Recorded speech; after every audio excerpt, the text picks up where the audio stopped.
Welcome back to the Connected Sphere. Um, I've had a bit of a time out from the podcasting, kind of lots of things were changing in life, but now I'm back to recording, so expect more episodes coming up more regularly. Today we've got a great one coming up. I just wanted to kind of go through a few quick things before we start, kind of a disclaimer, really. So, any psychedelic experiences that we're talking about on the podcast are always done in places where it's legal, like Amsterdam, um, and also making sure that it's always safe. So, it was always done in a safe way. If you want to know more about doing psychedelics in a safe and legal way, then if you're in the UK, you can go on to psychedelicsociety.org.uk. They've got some great advice and research on there as well. Um, in the USA, there's a great project called Fireside Project, and you can find them on firesideproject.org. They even have, if you're having a bad experience, you can actually call them up and they sort of guide you through some of the trips safely. So they're a really good one to get in touch with if you want advice about it. Because it's always recommended to be safe and kind of respectful around psychedelics. The other thing that I wanted to mention is just that if you're listening by audio, this one has got a bit of a presentation. So there's images that will be coming up on the screen.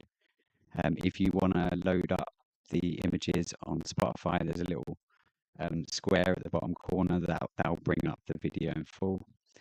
And if you're listening on YouTube, you'll already see it. So we'll try and explain some of the images if you are listening by audio, but yeah, I recommend checking it out on video because there's some really great ancient statues and monuments and things that are well worth having a look at. Yeah, that's it really for the groundskeeping kind of at the beginning of the show. Today we got Lee Mansfield on. Me and Lee met when he was doing a psychedelic presentation on psychedelics in ancient society. It was a great talk, and we've got him to bring some of the slides on the show today. So he's a psychedelic speaker, artist, all-round wise human, and yeah, welcome to the show. Hello. Great to be on it. Hello. Thank you for having me. Nice. Yeah, you've got a great background there. I'm sure some of the images or pieces that you've done looks great. Yeah. Tried to jazz it up a tiny bit. Don't do these Nice. things too much. So Yeah, nice. Well, it was great to have you with us. And the guests are in for a treat. So, yeah, I thought I'd kick it off. Start right at the beginning, really. What kind of got you interested in psychedelics? so I suppose when I was younger, battled with alcohol quite a bit. Not too badly, mainly just beer and stuff like that, but was a bit of a mischievous, kind of a bit of a prick, to be fair on it. So I was battling with myself more than anything. And at, I don't know, around age sort of 20-ish, just started getting the urge sort of just to go out. I think I'd heard about it a couple of times. I tried them once when I was younger, just as a one-off kind of thing, and then just around the age 20, just kind of started getting the urge to go out and start looking to it. The urge started to become unbearable. So I started, buying books, and I got a Stamets book, and a couple maps and stuff like that, and started heading out and trying to, like find them and stuff like that. And then decided to kind of ease off the alcohol, and took myself on a bit more of an adventure, psychedelically, if you will. Yeah, nice. It sounds like a really organic way to get into it. Yeah, I always find it yeah, quite interesting, that narrative of how people get into it, because a lot of people kind of describe it as like, an urge, just like a strange yeah, urge. yeah. Like an intuitive kind of drive, if you will. Yeah, yeah, it's very bizarre. It was very similar to me.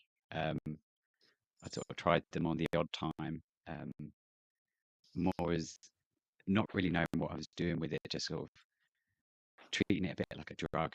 And I think they acted like a drug while you treat them like a drug. Mm. Um, and then there was definitely a stage where the first time I was using it in a way where it's exploration was just totally different. Yeah, Yeah, yeah. I never had the fortunately never had the kind of experience of going out and partying with psychedelics and stuff like that as a younger person. I've done it plenty of times as an older person, but um, yeah, as a younger person, I was more driven to kind of alone in my bedroom kind of thing. Put on a bit of a weird yeah. trippy movie and just kind of drift off and stuff like that. And yeah, spend my Friday nights doing that instead of going out drinking, down bars and stuff like that. So yeah, Much bit different. healthier. Yeah, Yeah, much healthier. yeah, I'm sure. Nice. Sure, in Yeah. some ways. And did it, with the talk sort of being about psychedelics and religion, was that quite a natural transition into it feeling either feeling religious or kind of that helping you So discover religion? it did happen around the same time. I do feel that I was always religious as a child, and sort of primary school and stuff like that was, just kind of all believing in God and stuff like that. Um, but then, high school came and, evolution and all that kind of stuff kind of wish washes everything. And yeah, but anyways, yeah, sort of around the same time, because I was doing kind of like mischievous and bad stuff, I was kind of noticing bad stuff was happening to me. And I kind of got on this drive or a bit obsessed with this whole like belief in karma and stuff like that. And well, if you believe in karma, there's a bit of a system, and that system must be found somewhere in one of the religions. So yeah, I started hammering the books kind of thing around sort of 2021, mainly Christianity. But I've delved into a lot more books and a lot more religions like since. But yeah, mainly started on Christianity. But again, it was looking for as well, kind of looking for a bit of a moral guide, if you will, on how to act as a person. Um, because yeah, I was just like a bit of a Dennis the Menace, I suppose. Yeah, yeah, yeah. It's interesting. I think like however enriched kind of laws are in society, it's always kind of set as like the only punishment is the law. It Yeah, doesn't seem like, although people talk more about morals in society a lot, it doesn't seem like that's the main thing that you might stumble upon. You kind of first stumble upon something is against the law, and so that's why you don't do it. that's Um, yeah. but then you've You got know, sort of age-old religions that are going back and yeah, trying to go a bit deeper on that. I think. yeah, I do think there are things obviously that the laws got right, like theft, Oh yeah, murder, yeah, stuff like that.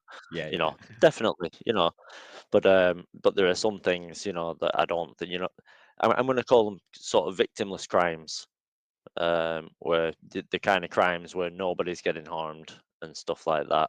And people are normally doing, especially this kind of stuff, they're normally doing it through exploration, curiosity, sometimes to find a different path, and stuff like that. So I think it's hard work when you've got a society that kind of most of society as well. I'm not saying all of it, but most of society that deems it completely wrong and against the law, and yeah, bad kind of thing. yeah, for sure. Yeah. One of the things that really interested me about your talk, I mean, I found that topic kind of fascinating for years. How psychedelic use goes right back through our culture. I think mainly because before I stumbled upon psychedelics, I wouldn't have even known or made those associations. Um, Mm. so, like for example, if you look back at,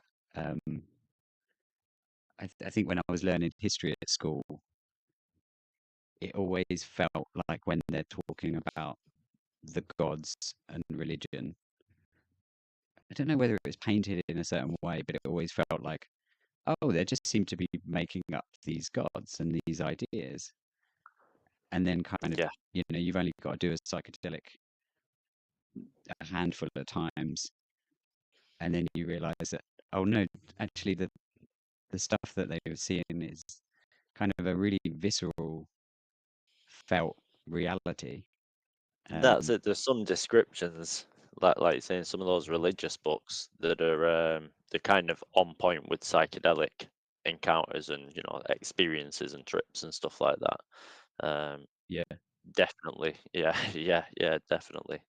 Um, I think that's definitely an easy way of getting into it is by like having an experience, and then it's the curiosity of what is this? What is this world I've just stumbled into?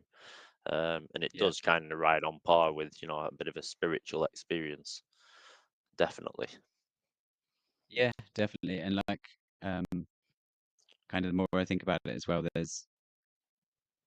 they wouldn't have just been taking it in the way that science describes it. Science might describe it as a hallucinogenic, um, but they would have been taking it as scientific explorers of their day.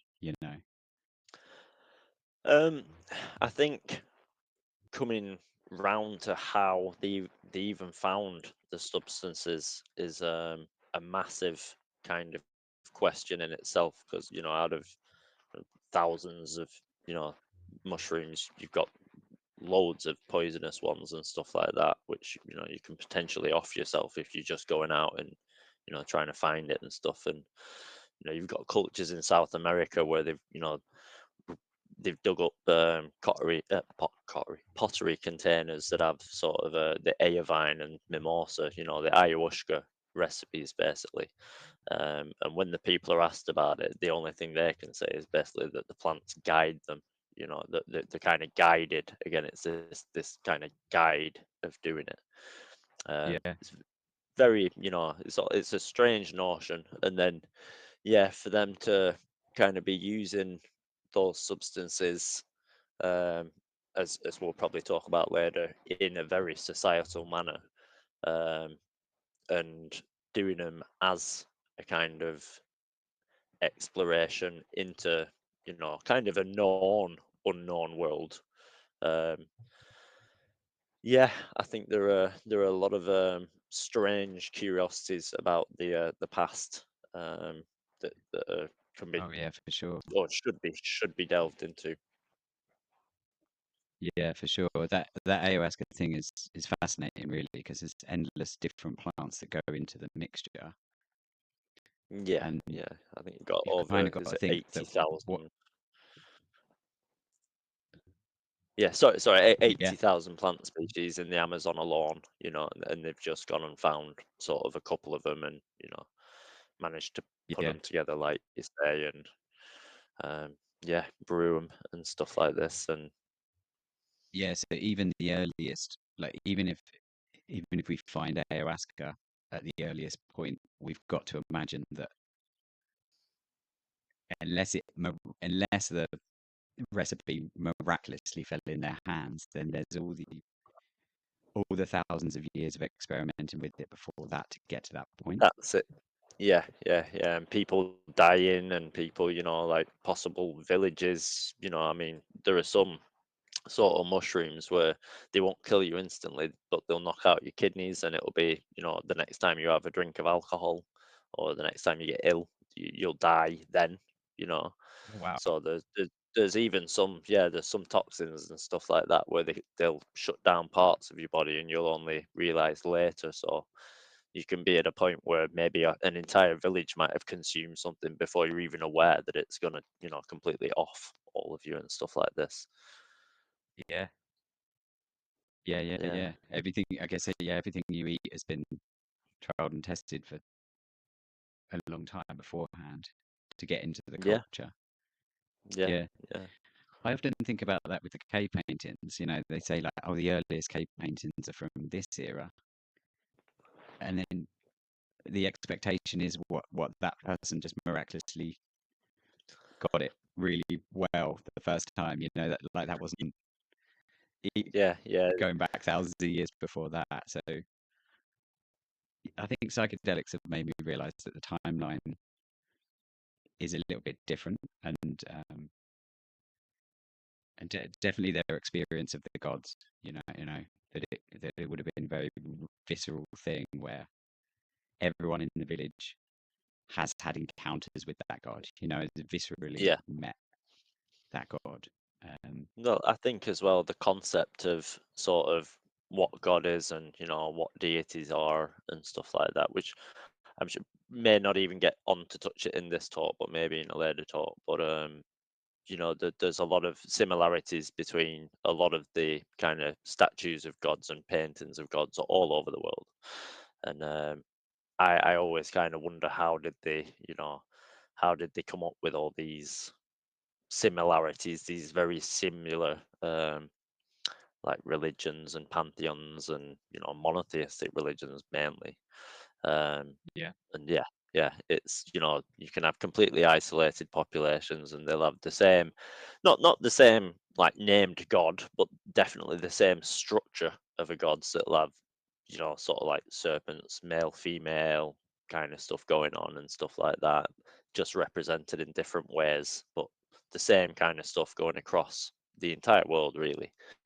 And yeah, I always wondered like how do they come up with that stuff? Um, yeah, and I'm sure, absolutely.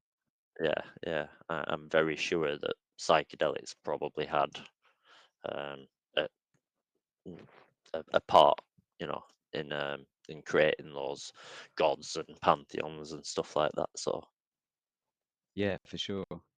Yeah, and it reminds me of that thing where the people say that you know how ideas can somehow pop up in the same place well, in a different place at the same time. Like, yeah, you know, when people yeah, are on the cusp of a scientific breakthrough, it'll pop up in two different yeah. cultures.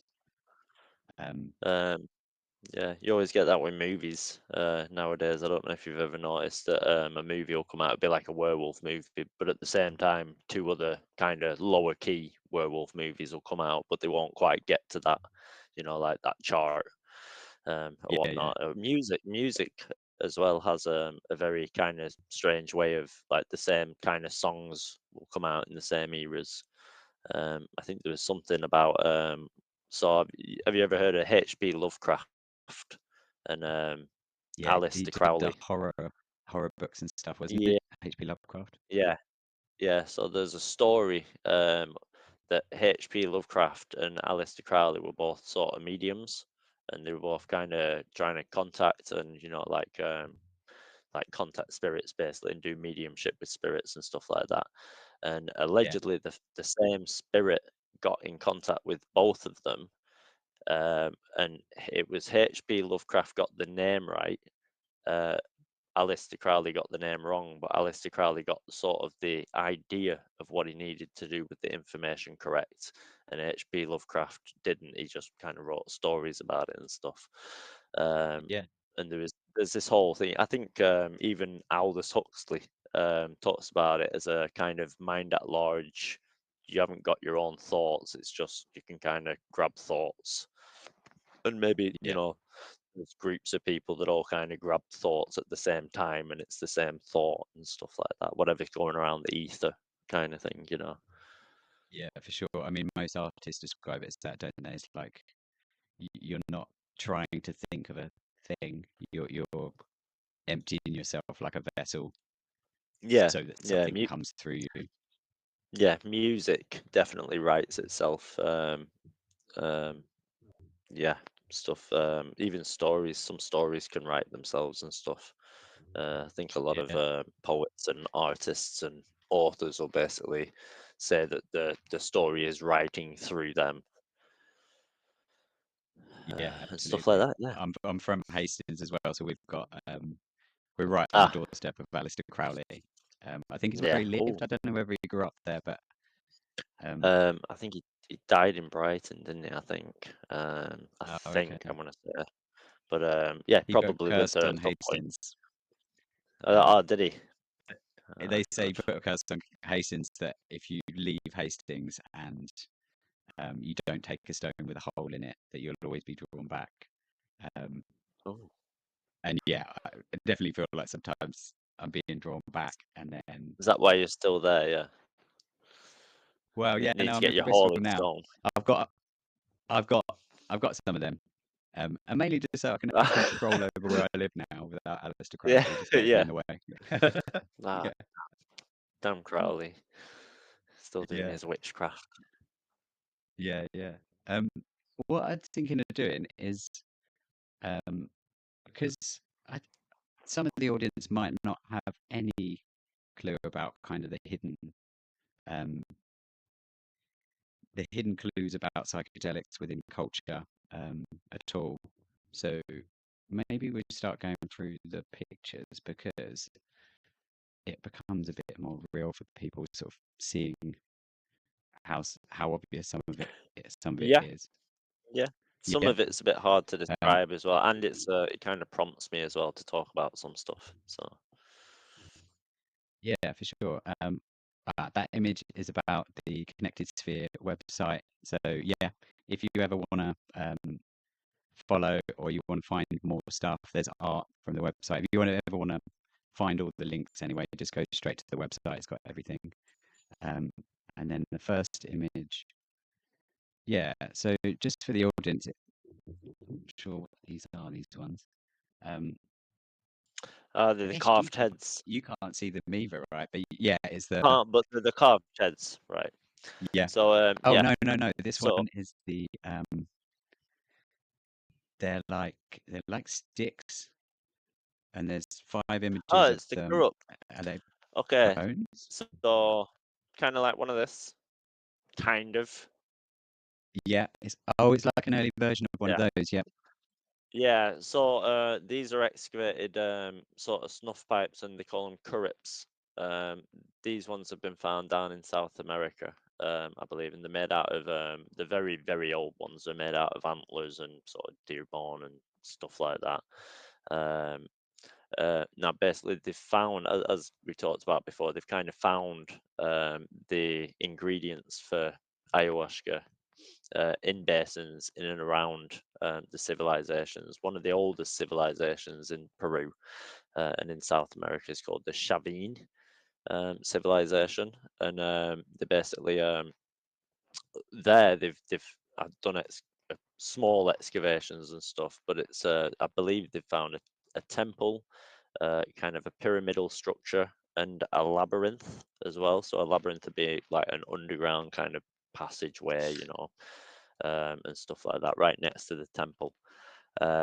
Now, the currips themselves, basically, what you do, it consists of 3 pipes, or would consist of 3 pipes, and you put 2 of them up your nose, like sort of in the picture, and then the other one you'd blow, basically, ha, and you'd put your snuff down here, down in this bowl here, and basically blow it straight up into your nose. yeah, Sometimes you would have a shaman do this for you, so sometimes it'd just be the two poles, and you just have a shaman and do this off his palm, and just sort of blow it straight up your nose that way.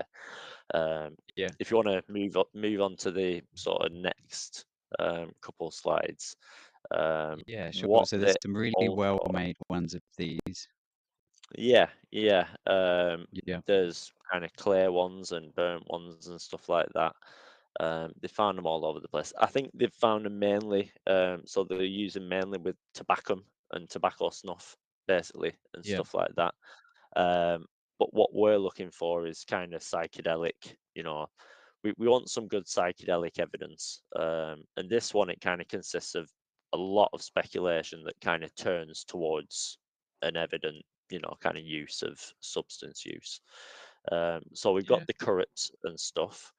So are they If you finding want to, actual parts of the plant inside the inside the part yeah, pipes?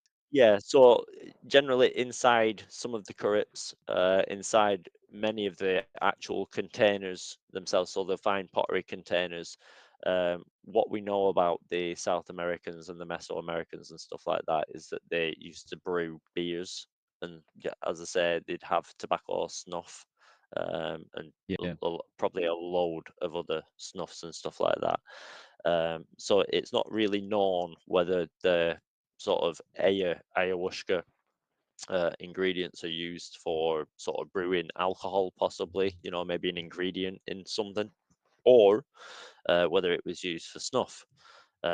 Even if it was it used recreationally or was it used religiously? Um, so what we find in South America is, if you want to just carry on through a couple of the images, we get to these stone carved heads. yeah, Um, Now, these stone carved heads, basically the location of them is in the Chavin district, on the Amazon side of it. We've found basically there's a temple and it's got a wall on the side of it, and there's about 30 of these carved heads that used to be on the wall. They've been taken as good luck charms and placed in people's gardens, and locals have, shipped off with a couple of them and stuff like that. But they all used to be basically situated on the wall of a temple, on the side of a temple. And what they depict these heads of Shavin is basically a person transforming from a person into a jaguar. Um, Now, in between, there's a is that portion what the of these two carved teeth heads. are? The two teeth sort of coming down, or So is that you've got the this, yeah, spiky thing going that's up? them transforming into the jaguar with the fangs, so the fang deity and stuff like this. The jaguar is venerated for being a nocturnal hunter, so it can see in the dark. Basically, it can see the unseen, which is why it's held above, kind of like owls are held above in a lot of other cultures and stuff like that, because they can see the unknown kind of thing. Um, Yeah, Now, yeah, they have a lot of occult significance. Now, what we yeah, find they with look some of these awesome. card heads, yeah, yeah, they're pretty cool. But what we find with some of them is that they basically have these big mucus purges coming away from the noses. So on a lot of them, they have loads of big, basically snot trails coming down, and they'll come straight out the nostrils and come over the mouth and stuff like this. And there's quite a couple of these heads where it's depicted as the snot starting and then splurging out. Now, basically, anyone who's had a sort of ayahuasca sort of experience, a traditional way to do it in South America and places like that, would be for a shaman to basically use a curip on you, which again, you put the two pipes up your nose and with a blow. Now, the instant you do that, basically you have a massive mucus purge, and all of your snot, all your mucus and everything, basically just comes pouring out your face, all over your mouth and stuff like that. And that is, I believe that's, or not just I believe, that's what a lot of people believe is what these heads depict, is basically a mucus purge in the middle of someone turning into a jaguar, which would be someone being able to see the unseen, kind of, very, Yeah, very occult significance. So it kind of leans towards, and being it on the side of a temple, it kind of leans towards the fact, or well, maybe the fact that they were doing basically ayahuasca. Now, the Chavin civilization itself is about 5,000 years old. So again, you've got, like I say, it could have been thousands of years before that where they've been trying to find the plants, experimenting with the recipes and stuff like this. Um, but that culture itself is about 5,000 years old. yeah, And it definitely looks, I mean, I think they found San Pedro there as well. So San Pedro would basically grow on the coastal side, and then they'd use ayahuasca in the Amazonian side. Um, and my guess is what they'd do is they'd basically do the ayahuasca probably in a ritual of some sort, and then they'd head off down into the labyrinth, and then they'd go and find the god, if you will, the deity. I believe there's a massive stone. You'll have to forgive me, I don't know the name of the stone. but there's a massive stone in the middle of this labyrinth, which is supposed to kind of like work your way around the labyrinth to find the stone in the middle. And I think that would be an amazing experience on psychedelics, sort of Oh in the yeah, dark, yeah, maybe for with sure. a torch or something. Yeah, like coming I mean, your kind of like, senses would be so heightened for sure. You might, yeah, yeah. That's it, there'd peering around the definitely be a corners sense in that the dark. And yeah, I mean, you might be better at doing it for sure on I think it'd be psychedelics. brilliant. Mm, yeah. Yeah, yeah, yeah. Um, Do you think it would but have been part of like a, not like a test, but like a ritual in like a, you're sort of proving yourself? I think so. I think with religious things, what would basically happen is you'd probably be chosen by the shaman of the group, and they'd probably be keeping a watchful eye kind of on everyone and making sure people are becoming spiritually ready and stuff like that. And when you are ready, I'm sure they'd take you and make you aware when you come of age, kind of thing. Um, that yeah, you're probably ready to do it, or maybe you could be born into it. I think Yeah, there's a lot of shamans who say you're either chosen by the tribe or you're kind of born into shamanism, and stuff like that. Um, so I'm not sure. I yeah, I would say it's probably for. I mean, I would hope that it would be for anyone who would like to give it a go. Again, anyone who has that drive and that urge to kind of do that, because I'm sure plenty of people wouldn't want to do that. Um, so yeah, I'd say it's kind of for who you know, the brave, if you will, he who dare. yeah, yeah, yeah, for sure. Um, it's kind of interesting that they still do this the um tobacco pipes in the same way, don't they? So like that's a really good sign that it's just the same culture being passed on really well. Like that tradition kind of runs the Yeah, test of time and is yeah. still there today. Yeah, there's it I think it's a bit sad that it is only tobacco. I've even got some tobacco snuff somewhere around the house. I don't use it myself, but it's always fun to have these little kind of artifacts and things. I've got a jungle tobacco cigarette from somewhere that's made with I think it's Amazonian tobacco. And it's supposed to be really Yeah, strong though. All this, I don't think it's anything like the stuff this sell in the shops. I think this probably would make you hallucinate, or definitely, like come close to it. Very, very strong, very, very high nicotine yeah, rush. I for sure. think. A bit like the idea that Amazonian original tobacco would have been totally different to what we've bred over here in the West. Oh yeah, Um, and they would have yeah, done it, ceremoniously, and it would have been so strong that it is like the psychedelic. Um, yeah, I remember hearing him talk about it that said um, it's revered as one of the strongest, even over ayahuasca, um, because of its ability to ground. Like to fully ground someone. Um, yeah, yeah, almost yeah. like I a, think a trip killer, right? Like just I cleanses think it it or, does. or I think even having a totally small changes it. cigarette. Yeah, I think even having a small cigarette can put you kind of a bit more alert and a bit more on your feet, sort of thing. Um, and yeah, I think unfortunately, I think the stuff that we get over here and stuff like that, I think it's basically nothing compared to what it was. A totally different thing, yeah. Mm. So the next image, I don't know. I think this is part of the same set, but there's one that looks like it's one of those faces, but it looks like it's made of bone. Is it made of bone? Oh, it's probably just another Um, carved head. I've got a couple of images of the carved heads that you might just want okay. to kind of Yeah. wave through. All these Okay. images, though, you'll notice they have the mucus purge coming down, Yeah. Yeah. um, Yeah. and then yeah. What a way you'll have to to let me heighten know your what senses, like snot out all the stuff from your sinuses. a good purge. Yeah, so you've got your pineal Yeah, gland up here. Maybe it gets a bit, like maybe you need all this kind of like for circulation or whatever, and you've got to clean out loads of stuff for a good trip. Maybe, yeah, who knows? yeah, for sure. Um, The next image we've got is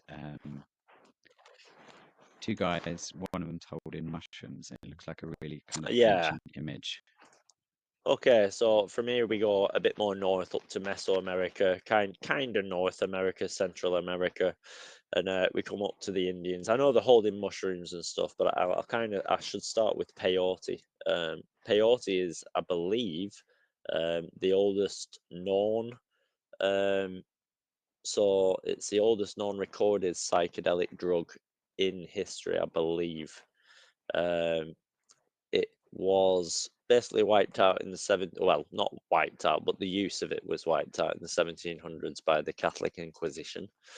And it was brought back into government, I think, early 2000s by Clinton, to be used by the Native American Indian Association in their church. So it's still kind of used today, bit on and off in history. But it is the oldest known sort of recorded psychedelic that's been used in ritual sort of ceremonial uses as well. So yeah, it's I think it should probably be up there, really venerated peyote as being one of the first kind of known ones.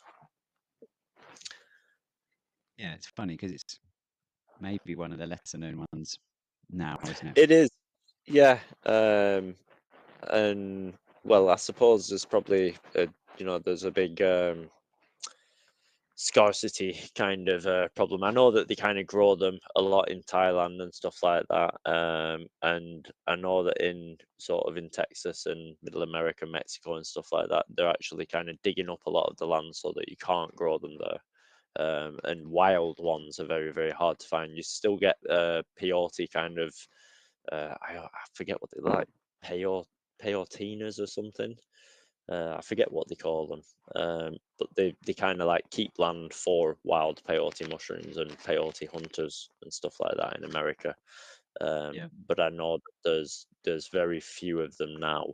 Um, but I believe I mean, peyote and mescaline, which is the psychoactive or one of the psychoactive drugs in peyote. Um, were basically named after, I think they were named after an Indian tribe called the Mescal Indians, and that's why All you right. get your Yeah. little buttons of peyote are called the Mescal buttons. Um, but yeah, I think It's the very. Indians. Go on, sorry, carry on. Oh no. So I was just going to say it's very bizarre, isn't it? I like sometimes when I really think about how strange it is that in each culture, no matter where you are on Earth, there will probably be a plant or a fungus or something that takes you to the same state. Yeah, Um, I just, yeah.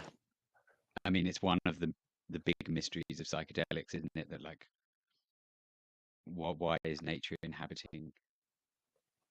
Why does it have that effect on us? Um, I think the Why scientific does it work version for might be people? that it's it's trying to get us to stay away or not eat it, but it doesn't feel right, that answer at all to me. It just adds to the mystery. Yeah, I mean, as I say, I'll go in a bit later into some of the kind of trips that I've had because I've done religious kind of psychedelic trips as well myself. So Yeah, we'll see what science has to say about them because there's yeah, some yeah, stuff that I've seen and kind of had experience with that I'd really like science to have a stab at um, yeah, for because sure. I can't explain it. um, but yeah, I don't know. I don't know. I don't know how they've come across them. I mean, the thing is, I suppose, with peyote, the peyote cactuses, it's one of the only needleless cactuses in the world. So it's one of the only breed or species of cactus that doesn't have needles, which I Yeah. suppose would invite you to go and like kind of touch it and look further and maybe even taste it and stuff like that. What a It lovely is it's invitation from interesting. the plant, isn't it? Yeah, yeah, Lovely. yeah. It's like, come right in. I don't Yeah. have any spikes. Yeah, This is the only one of me that you can touch, and I also that's make you it. feel great. Yeah, Yeah. um, yeah. It's bewildering how they found all this stuff. Again, I, I'd love science to have a brush on it and just like maybe tell me how all these things came into being without massive amounts of people dying from eating the wrong thing or and stuff like that. Yeah. Yeah. Um, Again, I Absolutely. keep saying again, I think the shamans, they'll use these kind of things as well for like healing on people. So there are certain things with peyote that the shamans do where they'll go on soul journeys, and they'll take participants of tribes and stuff like that that need healing, and they'll go and they'll heal a person, they'll take part of the or they'll go and rescue part of the soul and bring it back and stuff like that, and kind of bring it back to them and let them heal then. um, Now, Yeah. how on earth they do all that kind of stuff or have any sort of experience or teaching in that kind of stuff, no idea. Yeah.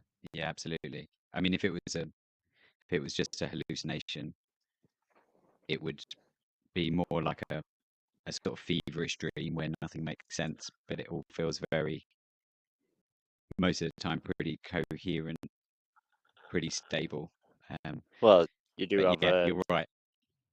yeah, I think you have the shared experience, so as well you can have shared hallucination, um, which you both kind of see the same kind of hallucination. Basically, you see the same weird thing happening, whereas you'd Yeah. think it would only be your mind, seeing the. I've had it happen a couple of times where we've both seen the same man running, running on the spot kind of thing, and different experiences, but we've both seen the same kind of shared hallucinate. It's the same thing. It's very, very strange. It's I very find strange. Yeah. anyway. Yeah. Yeah, we'll get into it, but you're right. We'll get into a bit of the weirdness of it later because I think a lot of that, a lot of that brings me back to why it feels religious and more profound than just a made up image in your mind. Um, but Mm. yeah, the next picture that's come up is I think it's an Indian guy with a Indian headdress, and he's sat cross-legged on the floor. And this is the statue that it's It's a now in America, but big it's from statue. Yeah. somewhere else. Yeah. So it's I forget the name of him. But it is I'm gonna say I think Aztec statue. And it's decorated. And if you want to move on just to the next slide, you'll see that it is basically decorated in all sorts of psychedelic plants. You've got sort of an allusion to mushrooms, I think, on its earrings. You've got morning glory tendrils, um, all sorts of things in there. I think there's possibly henbane and stuff like that.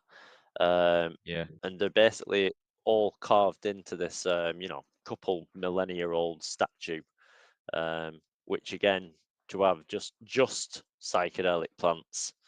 I think tobacco's even on there. To have yeah, just tobacco's on there. psychedelic plants on this, yeah, yeah. There's loads of stuff on there. Um, it's I mean, these cultures kind of held these plants in very high regard to stick them on statues and put them in the middle of like city squares and stuff like that. Put them on gods as well. If that's a god that those plants are on and stuff like that, then I think they have and probably deserve kind of a high place, if you will. or it's a way more civilized civilization than we think, and it's like having a menu outside a cafe put on a statue, Yeah, yeah, like yeah. a That's menu it. of Yeah, all the things yeah, you can yeah. get inside. Yeah, The coffee shop. It's from Amsterdam. Yeah, yeah. Um, yeah. That would be brilliant, wouldn't it? Um, yeah, just a price list on its arse. Yeah. yeah, yeah, Um, yeah, yeah. that Yeah, yeah, I mean, that'd be you excellent. can That's always my see that kind of thing. whenever it's put on a statue, it's always you can always tell that there's a reverent or reverence for it, or they revere it. Um, Reverence. Yeah, yeah, reverence, yeah, yeah. Absolutely. Definitely held up high. Um, I think with a lot of those, I mean, even on there, you've got the Morning Glory tendril. Now, Morning Glory has LS, LSA in the seeds, which is precursor to LSD and stuff like that. I believe it was found, I think, by Hoffman, Albert Hoffman, that it was actually a fungus. Um, oh, have you still got me? is it? Yeah, Yeah, yeah, it's all good. Yeah, yeah, on the just image, yeah, it yeah, looks yeah. I like believe it was found by Albert Hoffman. is it a vine? Is it like a some sort of Yeah, yeah, yeah. So the Morning Glory, it's a bit of a crawly plant. It has these lovely, sort of, I'm gonna say kind of Hawaiian looking, big sort of, I think the purple and white flowers, mainly, um, and absolutely kind of gorgeous flowers. Now the LSA, which again is kind of like the precursor to LSD and stuff like that. That's actually in the seeds, and I think it was found by Albert Hoffman that it was actually that grows in the seeds. Um, Now, again, for a culture that's sort of what is it, 3,000 years old, sort of thing, you're looking at ha- chemists essentially. yeah, Kind of that's lab work to try and get that kind of stuff out there. Um, so yeah, yeah, yeah. I think it's a great kind of allusion to psychedelic drugs being used in religion and stuff like that. yeah. I think you're right. It's chemistry, and then just also knowing how different chemicals work together. I mean, you have to know how different chemicals work together to make ayahuasca, which is Yeah, very bizarre. Um, yeah, yeah. And yeah, sort of the balance and stuff like that. yeah, yeah, for sure. Part of me thinks that that might be one of the hidden links. You know, if we go back in history, it just gets older and older and older, and the more we find, well, wasn't there like this guy frozen in some ice, and it's like the oldest person that we've found on Earth, and he had a knapsack, and it had a whole different host of different like plants, tobacco was in there, and some other bits. Um, yeah, Oh, it's really? just That wouldn't ever. yeah. Right, so the next image, I'm not sure what it is. It almost looks like an ancient bong, and it's got writing next to Oh it. gosh. If you need to Right. Has see, it got some or I can, big San Pedro cactuses on the side of it?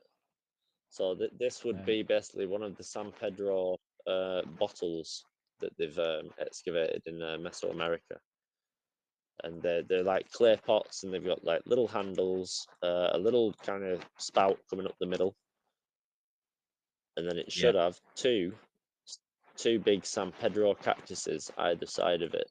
So again, the San Pedro is it yeah, San Pedro cactus is psychoactive cactus. It's kind of put up there with peyote. Little easier to grow, a little faster growing, and a little easier to get your hands on San Pedro.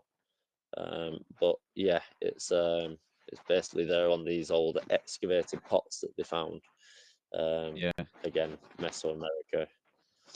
Yeah, How long I ago think is the that made? Inca. Do you know? Because that's That's phenomenally made. It is. They are brilliant. So I believe one of those was Inca. Sort of. I think you're looking at around 4,000 years, but um, I'm not a really. I'm not a big Yeah, believer in the no, it's all dates good. that people put on all of these things. Yeah, So it's, they can put a date there. I've heard some weird whiffy stuff about carbon dating and stuff like that, and how they go about dating stuff in the past and stuff, and I don't know if I kind of believe some of it, but yeah, it should be around Inca, yeah, around Inca age. yeah, nice. And then the next image we've got, I love these. They honestly look like if you went back in time, that the quality of them is so good that there might have been someone making thousands of them, like to get them that good. But they're um, there's different animals. I think there's a human, and they've all got giant mushroom coming out of their head. The big mushroom stones. Yeah, so these are found generally around Central America, and whatnot. And they are, I think they're found kind of all over the place in the jungle and stuff like that. Yeah, big, kind of. Who knows what they're for? Kind of don't know what they're for, but I did throw them in there because it does again allude to some form of, kind of putting a bit of worship on psychedelics. I believe some of them kind of resemble the cubensis mushroom and stuff like that, the Mexicana as well.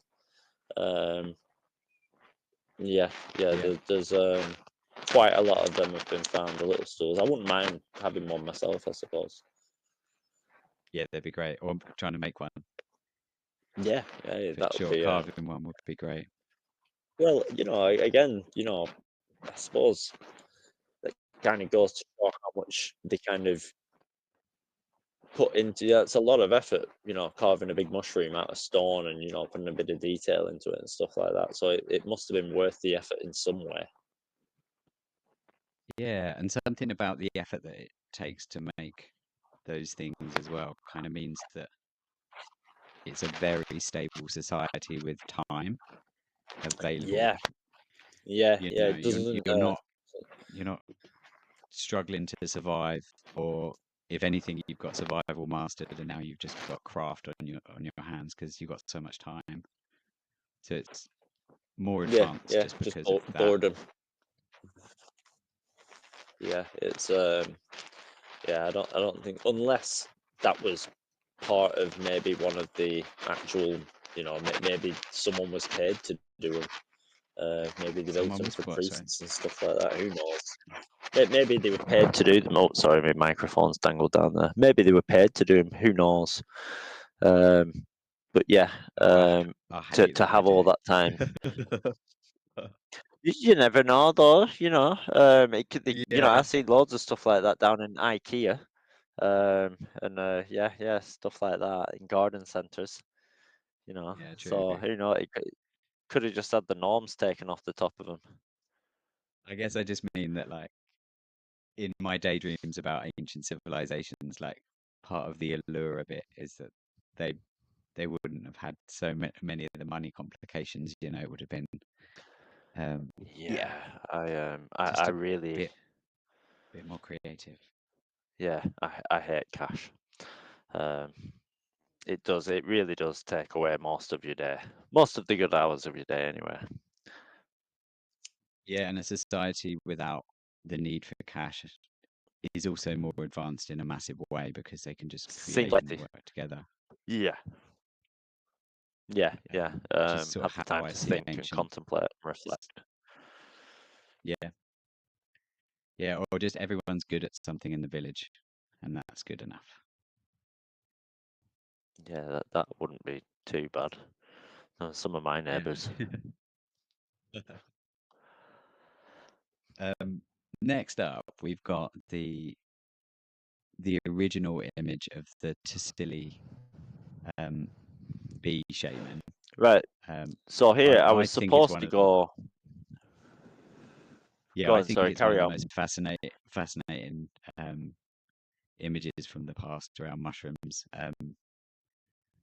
There's a bit of controversy that there's a newer image that someone's kind of enhanced and added some bits to, but I still think on this image it clearly shows lots of mushrooms around him, and I think this is one of the oldest ones, isn't it?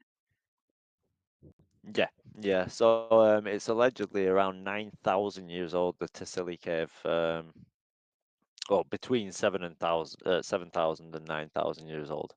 I believe the sketch you might be referring to was actually done by Terence McKenna's wife. So Oh, Terence really? Yeah. McKenna who wrote, yeah, I think so. So she never went to the cave, but she drew a sketch on a relief that someone had basically taken, a picture kind of thing, a photo. And I believe maybe the sketch, it might be a different sketch you're referring to, but that might be the one where it was Terence McKenna's wife who did the drawing. Um, but yeah, basically it's 9,000 years old ish, roundabouts. Um, I think again, yeah, it definitely depicts mushrooms. Um, I think there's four types of mushrooms in there. So there's the cubensis, the natalia, there's the I forget the name of them. There's two more in there, but basically there's four types of psychoactive psilocybin mushrooms in there that someone's kind of identified just from the different drawings of the mushrooms themselves, and they're all kind of native to Africa as well. So Yeah. it's yeah, I'd say definite evidence of mushroom use in ancient culture. The actual figure itself, so I believe the head is supposed to be a bee. I could be wrong in this, but I believe it's supposed to be a bee with two wings. Yeah, it's Now what that it might looks well like. be sort of yeah. Now that might allude maybe possibly to like a hive mind consciousness kind of thing. So like collective kind of connected thought kind of thing. All the bees share the same sort of hive mind kind of thing. Maybe humans do as well. Maybe that's what it alludes to. I'd like to think it does because it sounds cool. That's a great theory. Maybe I it hadn't doesn't. thought Who of that knows? one. But yeah, I believe that the head is a bee, and 'cause you can kind of see the back end of it, the two wings at the top there, the two big eyes and stuff like that. Um, but Yeah, yeah, I I'd wonder love if to it's think that it does. I wonder if it's something else as well. Like it could be that you know how bees kind of pollinate, and let's say you went a summer without seeing bees or something in a certain area, you would know that the plants wouldn't follow maybe the next year. Yeah, And it's yeah, the association absolutely. of kind of how mushrooms do the same. They just spring up magically kind of out of nowhere. You know, without a microscope, you would have no idea why they suddenly just pop up. Yeah, yeah, yeah. There must have been some good studying going on back then, 9,000 years ago. But whoever drew it was definitely. I'd say whoever drew it had probably tried those mushrooms that they've drawn on the and may have even drawn it whilst on the mushrooms. Who knows? Um, but Yeah, it's that's definitely a cracking piece of sort of ancient evidence of sort of mushroom use and psychedelic use in the yeah, it past. looks great. They also a lot of the shamans say that if you meet a consciousness of something, you might meet the consciousness of the mosquitoes, like you say, like the hive mind, Yeah, and yeah. So talk to that. I think you can go down to sort of different levels, and it's different perceptions and kind of frames of consciousness that can get you down to sort of different. You can you can kind of empathetically look at anything from any kind of point of view. So you could get into the mind, and I think that's what a lot of shamans do. I think there's a thing in kind of North America and Mesoamerica where the native Indians will they'll kind of don the skin of a dead wolf kind of thing, and it's called like skin walking, where they'll get into the mindset of the wolf, and they'll kind of like become the wolf and transform, and and stuff like that. And yeah, that's there's there's probably advantages to it. Who knows? Especially maybe if you're going into war and hunting and stuff like that. If you Yeah, have to find your food and stuff like that. Yeah, maybe it has like hidden advantages and stuff. Who knows? yeah, But yeah, there's definitely, I think, a mindset of getting into the mind of, like you say, like other creatures, and yeah, yeah. yeah, for sure. Next up, you've got um, this is some wall art. I don't know where it's taken from, but you've got these little um, So they almost look like stick figures, and they've got kind of mushroom capped heads for the audience that haven't got the video. yeah, But yeah, I do yeah. recommend getting the So video version of this. I believe this was taken on the steppe of Russia, but really I wanted to allude to the Siberian kind of mushrooms with this one. It's what it was prompting me for. So it's kind of taken from Asia, Asian continent rather, and I believe it's on the kind of Russian steppe, which is kind of, I believe, around the Ukraine area. This cave or rock is, and so obviously they kind of knew about it. Though what it kind of alludes to is there were shamans all over Asia, all up into Siberia. There's some great stories about the shamans in Siberia finding reindeer in the winters. So what they do is take fly agaric mushroom, and they would basically somehow spiritually go out and find reindeer in the wilderness, miles away.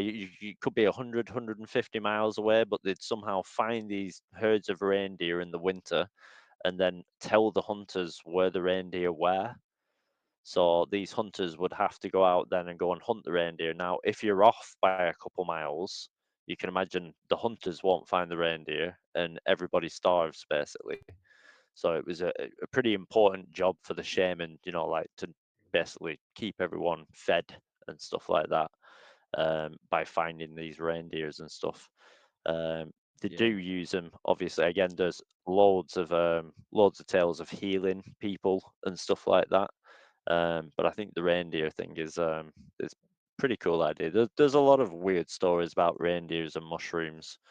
Um, you can drink. Apparently, you can drink the pee of a reindeer that's eating mushrooms and stuff, and yeah, have a it's meant fun to old be time. one of the best ways to do it, isn't it? Because it strips without processing it. It strips all the poisonous or the bit that your stomach has problem with. It takes that out of it, doesn't it? Yeah, yeah, yeah. Apparently, never Which tried it is myself. quite a hell Not. of a thing to understand.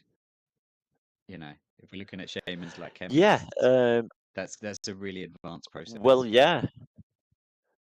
Well, how do you even start trying to work that out? Yeah, yeah. how do you even come You across? just got How would one you even pervert do in the that? village. Yeah. Found some reindeer piss. You want to have a go? It's like what? Yeah, yeah, um, yeah, it's a really strange thing to even kind of come up with, isn't it? Who was the first person who did this? How did they know it was gonna work? Um, it's yeah, what a story to write. See, they yeah, should do movies on this kind of stuff. yeah, yeah. The finale is drinking the piss. Yeah, yeah, licking the lips afterwards, I think. Yeah. Um, Next up, I'm not sure, but this looks like sort of Buddhist iconography. Is it Um, a very red picture? there's four different images. You've got one that looks like a mushroom seat, and then you've got and you've Ah, got yeah, some yeah. So I what think looks it's like just in. Are they like statues and stuff?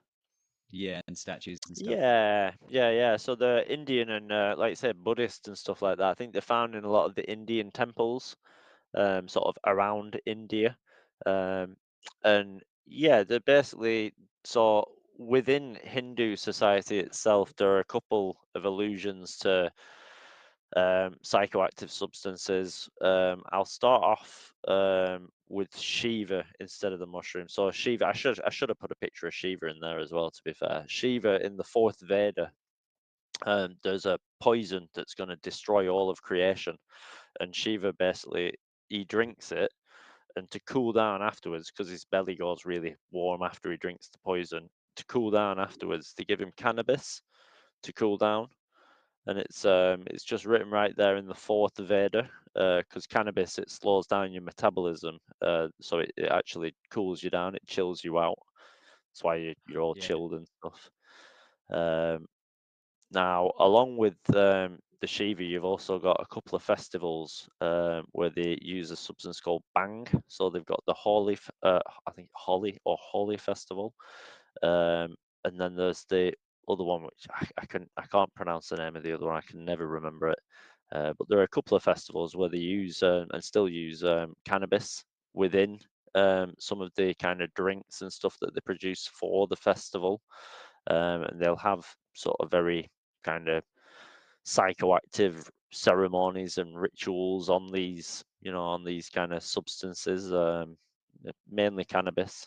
Um, Now, another thing that the mushrooms alludes to in a lot of the Hindu temples, um, we think, is the Soma sacrifice. So there's a ceremony or a ritual called the Soma sacrifice in Hinduism, where you'd basically become part of the universe, and it was to keep the order of the universe, to keep the order of everything, basically. Now, the Soma sacrifice itself alludes to a plant called the Soma plant. However, there isn't a description of this plant in the actual Bhagavad Gita or in any of the stories, like any of the Hindu texts. And what people have found, or excavationists have found, archaeologists and stuff, is basically a couple samples of fly agaric mushroom here and there, like sort of around the temples and whatnot.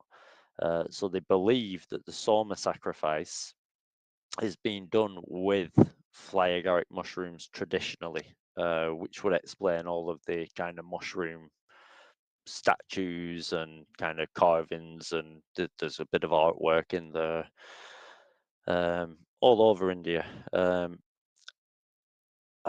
Yeah, yeah, I think yeah. It goes. So Hinduism's meant to be one of the old. Is it the oldest religion that's written down? Something like that. I It's like I'd say definitely one of them. Um, yeah, I mean, China might have something, but yeah, I believe Hinduism's definitely one of the oldest religions. Um, yeah. Hinduism art always strikes me as quite obviously um, inspired by psychedelics, and not to offend anyone if they don't believe that, but I I've definitely noticed that a lot of the psychedelic experience seem in the same light, like a lot of the iconography of tunnels within tunnels and all of the shapes and kind of imagery that comes around it. Yeah, yeah, there's a lot in Buddhist mandala art, and there's another type of Buddhist art, pardon me again, where they use very, like very well thought out geometric patterns, very bright colors, um, very kind of trippy psychedelic, like situations in the artwork itself. And I don't know, I think to have the imagination, unless you've seen something, I mean, to have the imagination to do something, you've kind of got to have kind of seen it or experienced it, or, got to have a heck of a good mind, kind of thing. Um, yeah, and yeah, I think a lot of artwork will come from sort of visions. And when they have these visions, who knows? Maybe on psychoactive substances. Yeah, for sure. Especially some of the stories from the Vedas, about like there's always a god that grows to the size of the universe or shrinks to the size of something else, and it's all, Yeah, yeah, it seems very, very psychedelic inspired, in my opinion.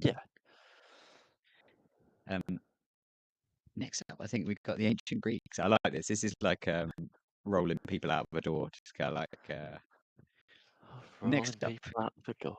Ah, right. Ah, No, brilliant. well, yeah, like I thought the he was on show where they about the come out picture. singing. Yeah, It's yeah, like yeah. next up, the ancient Greeks. And tonight, Matthew. Yeah, Uh, yeah, yeah. yeah. So we've got in ancient Greece. Is it a black and gold kind of picture? Yeah, Are we on a picture of Demeter and Persephone? So the two ancient Greek goddesses, Demeter and Persephone. Greek goddess of grain. So grain that you make your bread from. Basically, is the same substance where ergot grows from. Ergot being the precursor to LSD and LSA. Now, within ancient Greece, so you're talking around circa around 3,000 years ago, um, they used to have a temple in Athens called the Eleusinian Temple. And basically, it was part of society. It was just like we have our churches or pubs. It was just, you'd go there, you'd do your learning and whatnot. Maybe not the pubs, but you'd go there, you'd do your learning, just complete part of the society.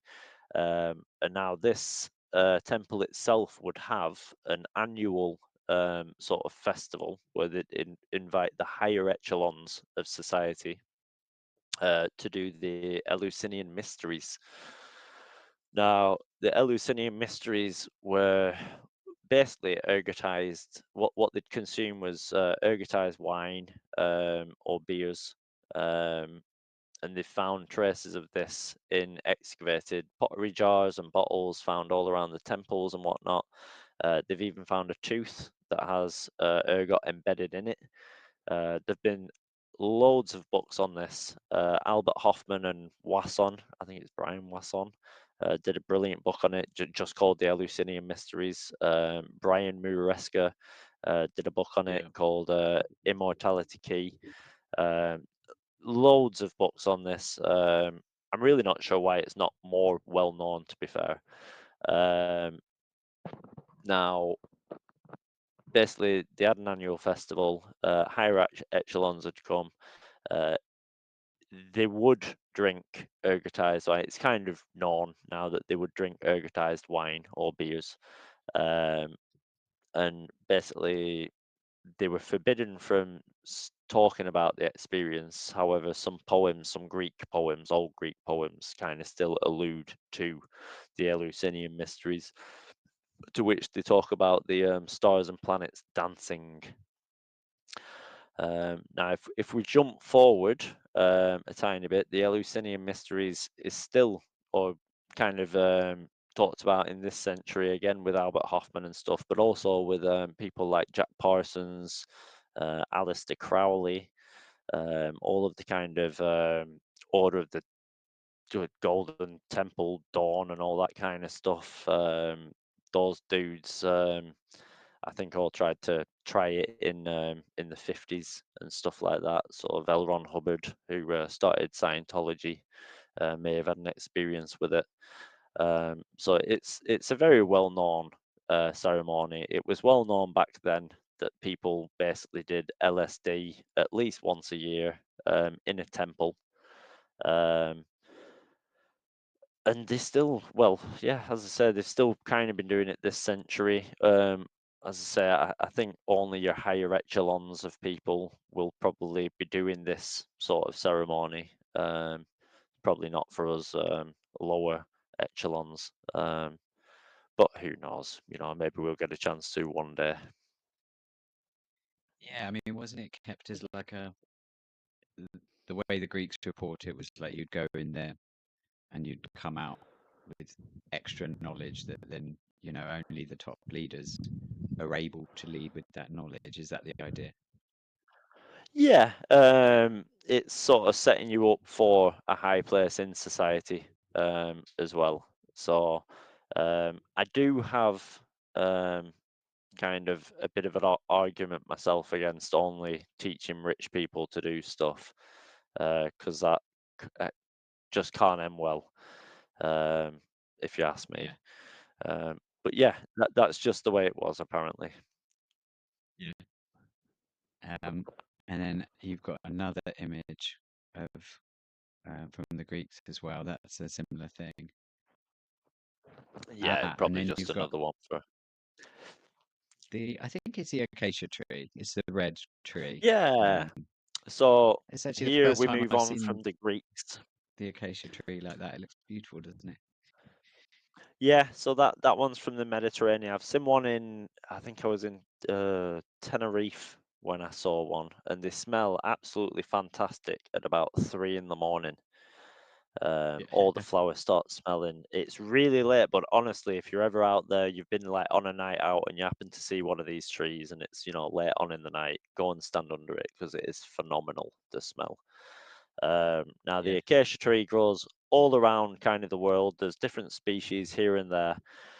Um, this one that grows in the Mediterranean and around the Mediterranean has what's called DMT, dimethyltryptamine, a substance which is psychoactive, running all the way through it, only to about 2%.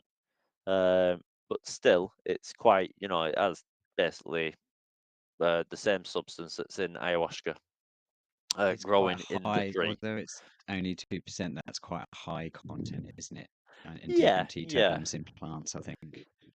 I think you don't need too much. I'd like to point out also as well, I think the mimosa vine and also the acacia tree, they both have moving leaves that open and close with the sun. So I just point that out. That could be something to do with the DMT. Who knows? I'm not a botanist or a scientist or anything. Um, but yeah, basically the acacia tree is they think it's the same tree that was the burning bush that Moses saw in the Bible. Now, let's just put this so maybe if it was on fire, I mean, it already kind of looks like a burning bush from a distance with the bright red flowers anyway. But maybe if it was on fire from possibly a lightning strike or something like that, and some of that DMT got vaporized, and someone was stood close enough and stuff like that, maybe you could have a bit of a psychoactive experience. Just sort of out there in the wilderness. So there's basically an allusion to Moses having a psychoactive. His burning bush experience was actually just a psychoactive experience with an acacia tree that was on fire. It's like a bit of basically vaporized DMT in the air somehow. Yeah, and I wonder if I wonder if we know kind of the DMT content now compared to then. Maybe there's a difference in strain, or who knows? There It's could be, not yeah, just as yeah, clear yeah, cut could as well be, that's how strong it is throughout yeah, time, absolutely. you know? And you never know. I mean, as well, if someone's been fasting for a period of time as well and stuff, certain substances can have, stronger effects and stuff like that. And I know fasting was a great part of kind of biblical practice. It still is in some places. Um, Yeah, and then but there's yeah, also yeah, purer diet, more natural way of living may have just promoted a higher sensitivity to these things anyway. yeah, yeah. I think if you're doing 40 years in the desert, I don't think you're going to be eating too much crap anyway. To be fair, Yeah. But just what you can get your hands on. Maybe a couple quails. Um,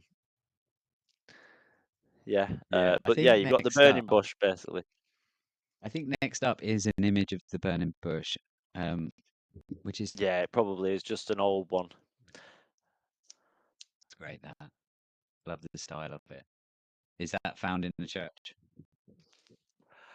Yeah, so a lot of these are on. I think that one's on upholstered on some sort of tapestry. That one, but a lot of the pictures I've got are from actual cathedrals, churches, maybe in Germany. I think a lot of them from Germany and stuff like that.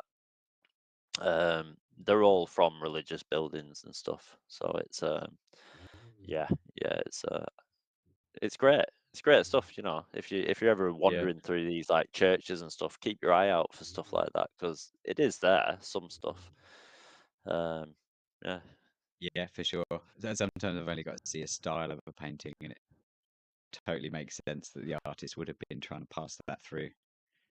Um, yeah, but yeah, no, for sure. And then one of the last images, you've got somebody. Ah, yeah, it's Moses standing in front of the burning bush. yeah, yeah. I just got some good burning bush ones in there. I like them ones. Nice. And then next up, I have no idea what this is. Is it a It's tent in a desert? some sort of Yeah. building. Yeah. Okay. So it's a tent, and then it's a So hollowed out tent, so you can see what's inside. yeah, so we're sticking with Moses on this one, and it is travels and adventures through the desert. So 40 years in the desert, they had to have basically their own kind of temple, and they called it a tabernacle. Now, how they'd construct this tabernacle is they'd build one tent, and then they'd build another tent around that, and then build another tent around that. So if you go onto the inside of the tent and like the inner tent and close all of the doors behind you, the air on the inside tent is completely still. Doesn't matter if you're in a completely windy desert, no matter where you are, the air on that inside of that tent, that sanctuary, will always be entirely still. Now, on the inside of that sanctuary, they'd also have a massive bowl, which they'd use for burning incense. Now, the incense itself, the recipe was forbidden, but you can find snippets of it and allusions to it in Exodus. I think it's Exodus 22 through Exodus 30. You'll find allusions to not only a holy ointment, but a holy incense as well, which are to be made by perfumers.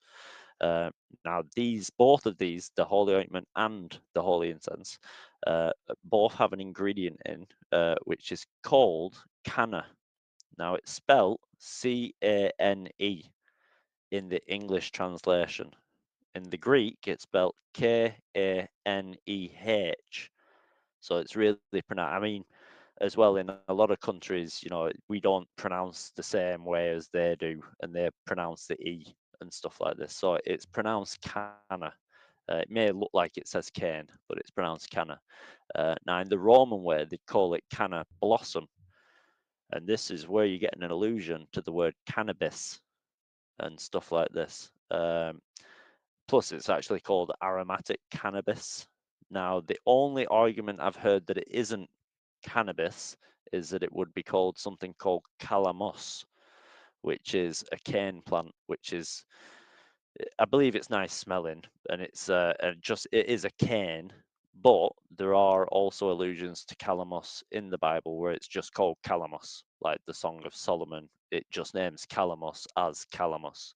So if you was going to Yeah. put 100, you know, if you're going to put 100 grams of cane in, you and you actually knew the name of calamus, you know, doesn't make any sense to me that you call canna calamus when it's named elsewhere in the Bible as calamus anyway.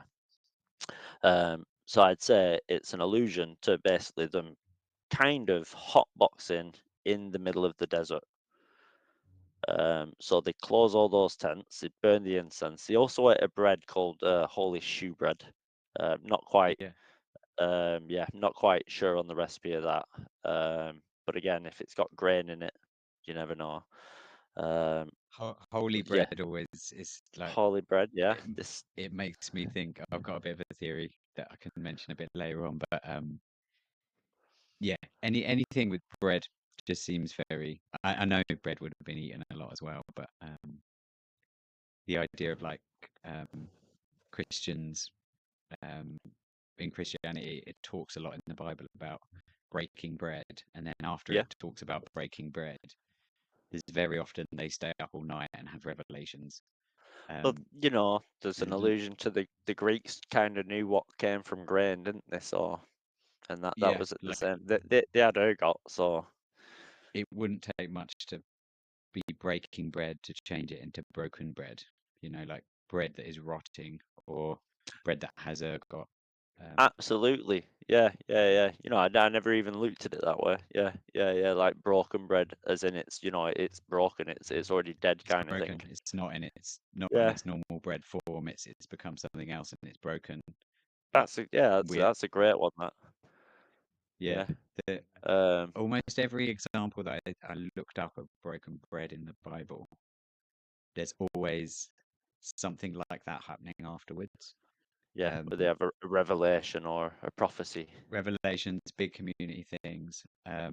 Like, do they break bread before the fish thing and everybody starts sharing the fish? There's lots of just a theory, just throwing it out there.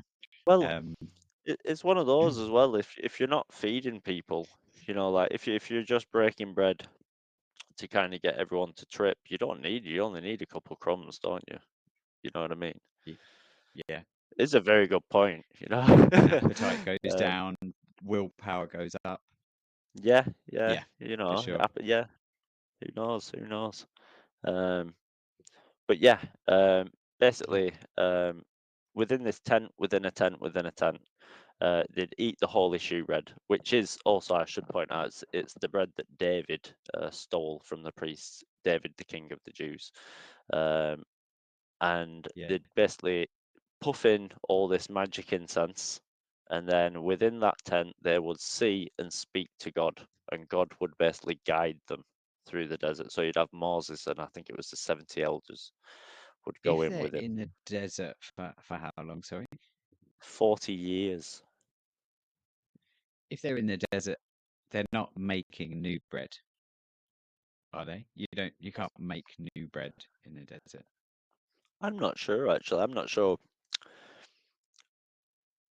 how You they got need miracles. flour, No, maybe. really But no idea. Yeah, yeah. Wheat and I flour. wonder if Probably. it's just one loaf and it's just packed full of ergot. Well, there's a yeah, yeah, yeah.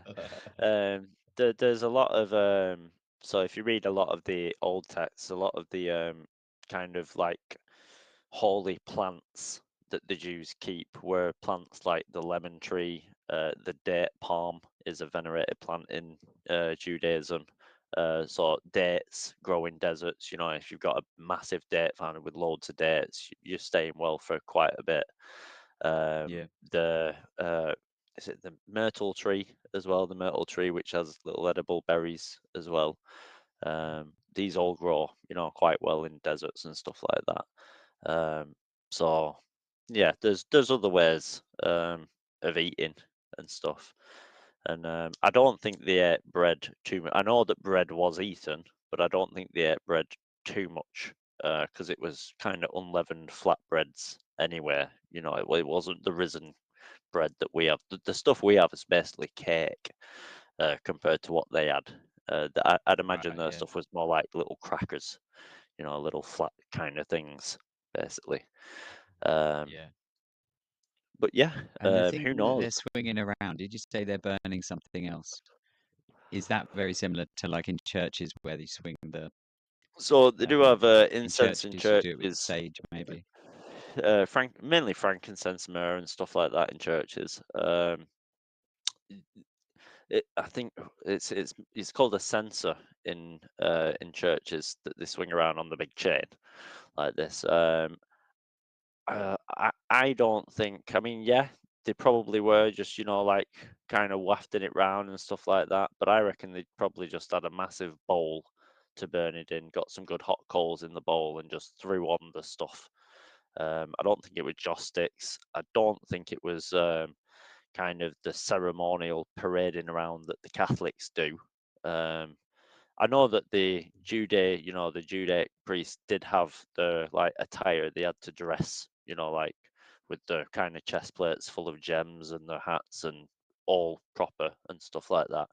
Um, but y- yeah, I in my head I have more of a vision of them when they say basically they kind of sat and they inhale the incense and then they kind of talk and commune with God kind of thing.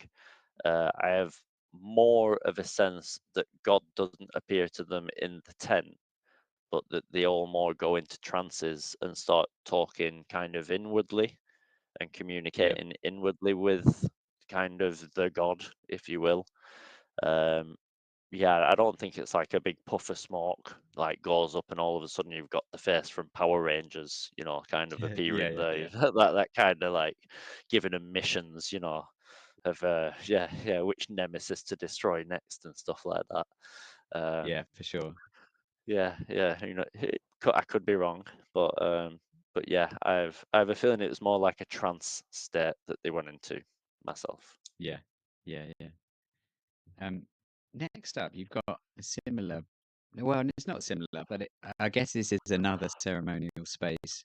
That is, Um, yeah, that's just a tabernacle from a different angle. So that there you can see in front it the big bowl that they'd use. I think it's got a menorah somewhere in the picture as well. It's got the priest in the oh, full it's like the dress. compound It's around just it. the model. Yeah. So it's kind of the model. Now what you'd have is they'd set up that tabernacle and on the north, east, west side of it, so they'd align it to north, east, and west, which again compasses and all that stuff. Yeah, I know the sun rises here and there, but yeah, you got to have a good kind of astronomical bearing on getting northeast and stuff like that kind of correct all the time. And then they'd have the armies situated on the sides of those, basically on the side of that tabernacle. Um, and yeah, the priests Yeah, and the elders would be inside, surrounded by like the Levites and stuff like that. it's kind of a beautiful space, isn't it? It's well I laid think out. it's amazing. I would Yeah. love to, if I had the money, I would definitely be buying sort of three tents that fit in and trying it out. Um, Yeah. Yeah. just as an experiment. I'd love to give that a go. That'd be brilliant. Absolutely. Yeah. Yeah, for sure. And I think that's one of the things about. I'll get onto this a bit later, actually, after the thing. But being able to connect with ancient cultures through psychedelics is quite an interesting thing because we can kind of think what they were thinking if we know what they were ingesting, and Yeah, um, yeah. I think it helps us connect really well to understanding their mindset and yeah, Yeah, especially if you've got the same sort of books, documentations, maybe the same learning, that those guys kind of have.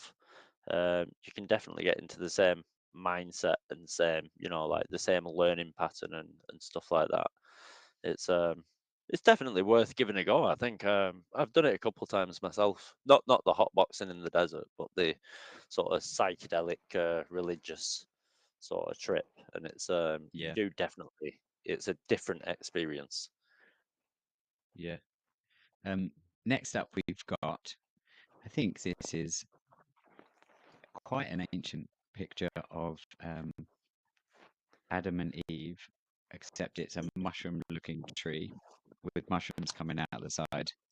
Yeah, so these are all pictures taken from very old sort of places, whether they be kind of very old books or churches or edifices in wherever. But they all allude to Adam and Eve being something maybe slightly different than just an actual fig tree and maybe a man and a woman entirely.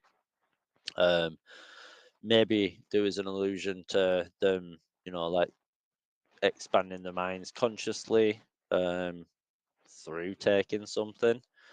Um, there's not really much in the text, let's per se in Genesis, where it does allude to them, like actually going and taking a psychedelic substance. Uh, the only thing it kind of mentions is that the devil mentions to Eve that if she does, sort of eat from the tree of good and evil, she'll become as a god. Which, again, if you are expanding your mind, it's a very fast way of doing it. And I don't know if maybe if you expand your mind to such a like size, maybe you would become a god. Who knows? Um, but yeah, there's an allusion to them basically expanding beyond human in the Garden of Eden, and Yeah. I I don't think it's down to him eating a fig myself. Could be, but there's some other stuff in the rejected texts. So if you look Well, up, there's a whole bunch of. I've got a couple of books behind me. There's a book there, which is a rejected text from the Bible, and the first book in there is the first book of Adam. And now, real quick, the first three things that Adam gets off God when he gets out of the Garden of Eden is a fig. He does get a fig to eat. He gets some incense to burn, and then he gets some gold, and the gold's for light at night. But the incense, I don't think he was just given, like I don't think his apartment smelt and he was, God was like, here's some incense, sorted out kind of thing. I think it was for a proper purpose. Um, mm, you know, a bit more consciousness expanding, learning, here's some incense, go and learn kind of thing. So I actually personally believe that the incense was cannabis myself. But yeah, or the yeah, it incense. could be So anything. meaning that the incense is kind of just another way to describe something that you'd breathe in. Like, Yeah, definitely a substance. Yeah, oh, hang on. definitely to burn. Yeah, Yeah, definitely a substance. Definitely to burn. So I just don't think it was for here's a nice smelling. It'll make you feel nice and comfortable or whatever. I think it was just yeah. something a bit more powerful than that.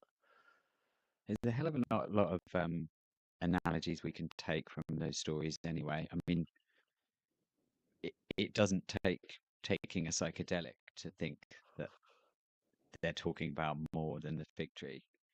You know, it, it means that we need to interpret it anyway, right? Like if that's an important story that crops up in that religion and maybe others that Oh yeah, you know yeah. we're The symbolism in the Adam and Eve. So I think there are a couple of stories in the Bible that may not be there as a kind of like absolute face value, kind of story. It's more of a parable. It might maybe allude to the kind of like very start of civilization and maybe what happened to man at the start of civilization, maybe yeah, digressing to a lower kind of self kind of thing instead of you know uh, evolving up higher, who knows.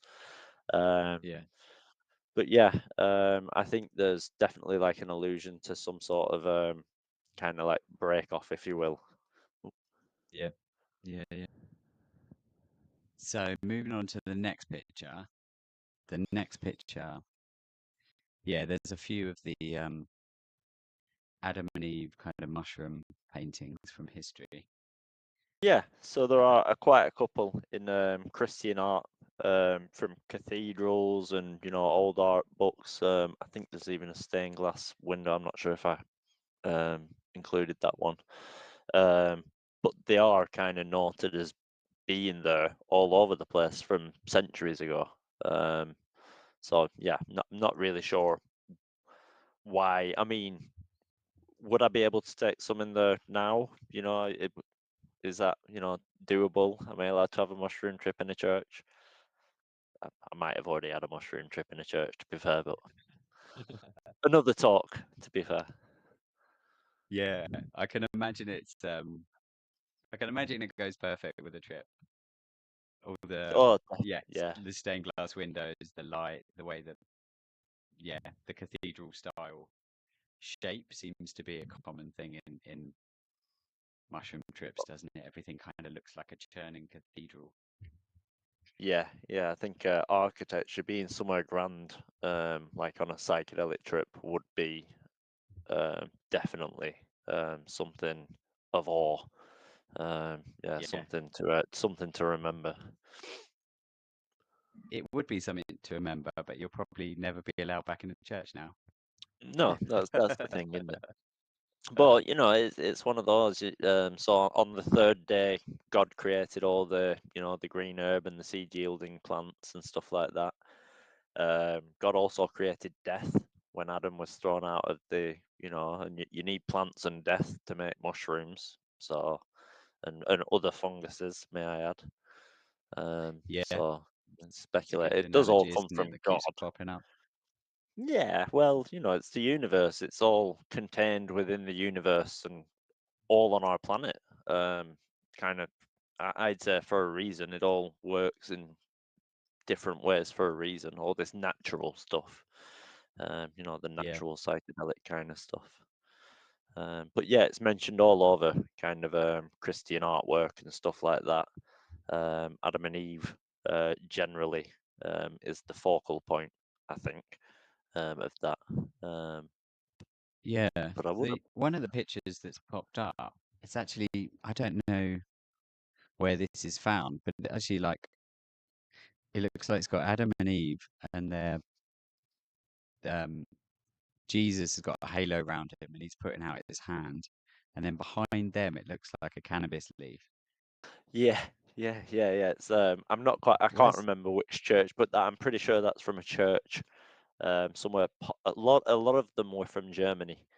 A lot of the pictures that I saw and kind of got and stuff like that. So a lot of the cathedrals and a lot of the German churches and these grand sort of places, a lot of them had this kind of iconography, good old Christian iconography. yeah, yeah, I think there's even one with kind of like a liberty cap and stuff like that, and it's just it's there's definitely you know I don't think they were being told off for doing them back in the day. Is all I'm saying. no, and um, I think they would have been part of it, and I don't know. I mean, there's a bit of a connection to that guy that wrote that book, um, The Sacred Mushroom and the Cross. His idea was that um, lots of it goes back specifically to mushrooms, and he's kind of pieced together some of the iconography. But something really interesting Definitely happened. Stamets as Have well. you heard the story about the Vatican? Stamets in his book goes on to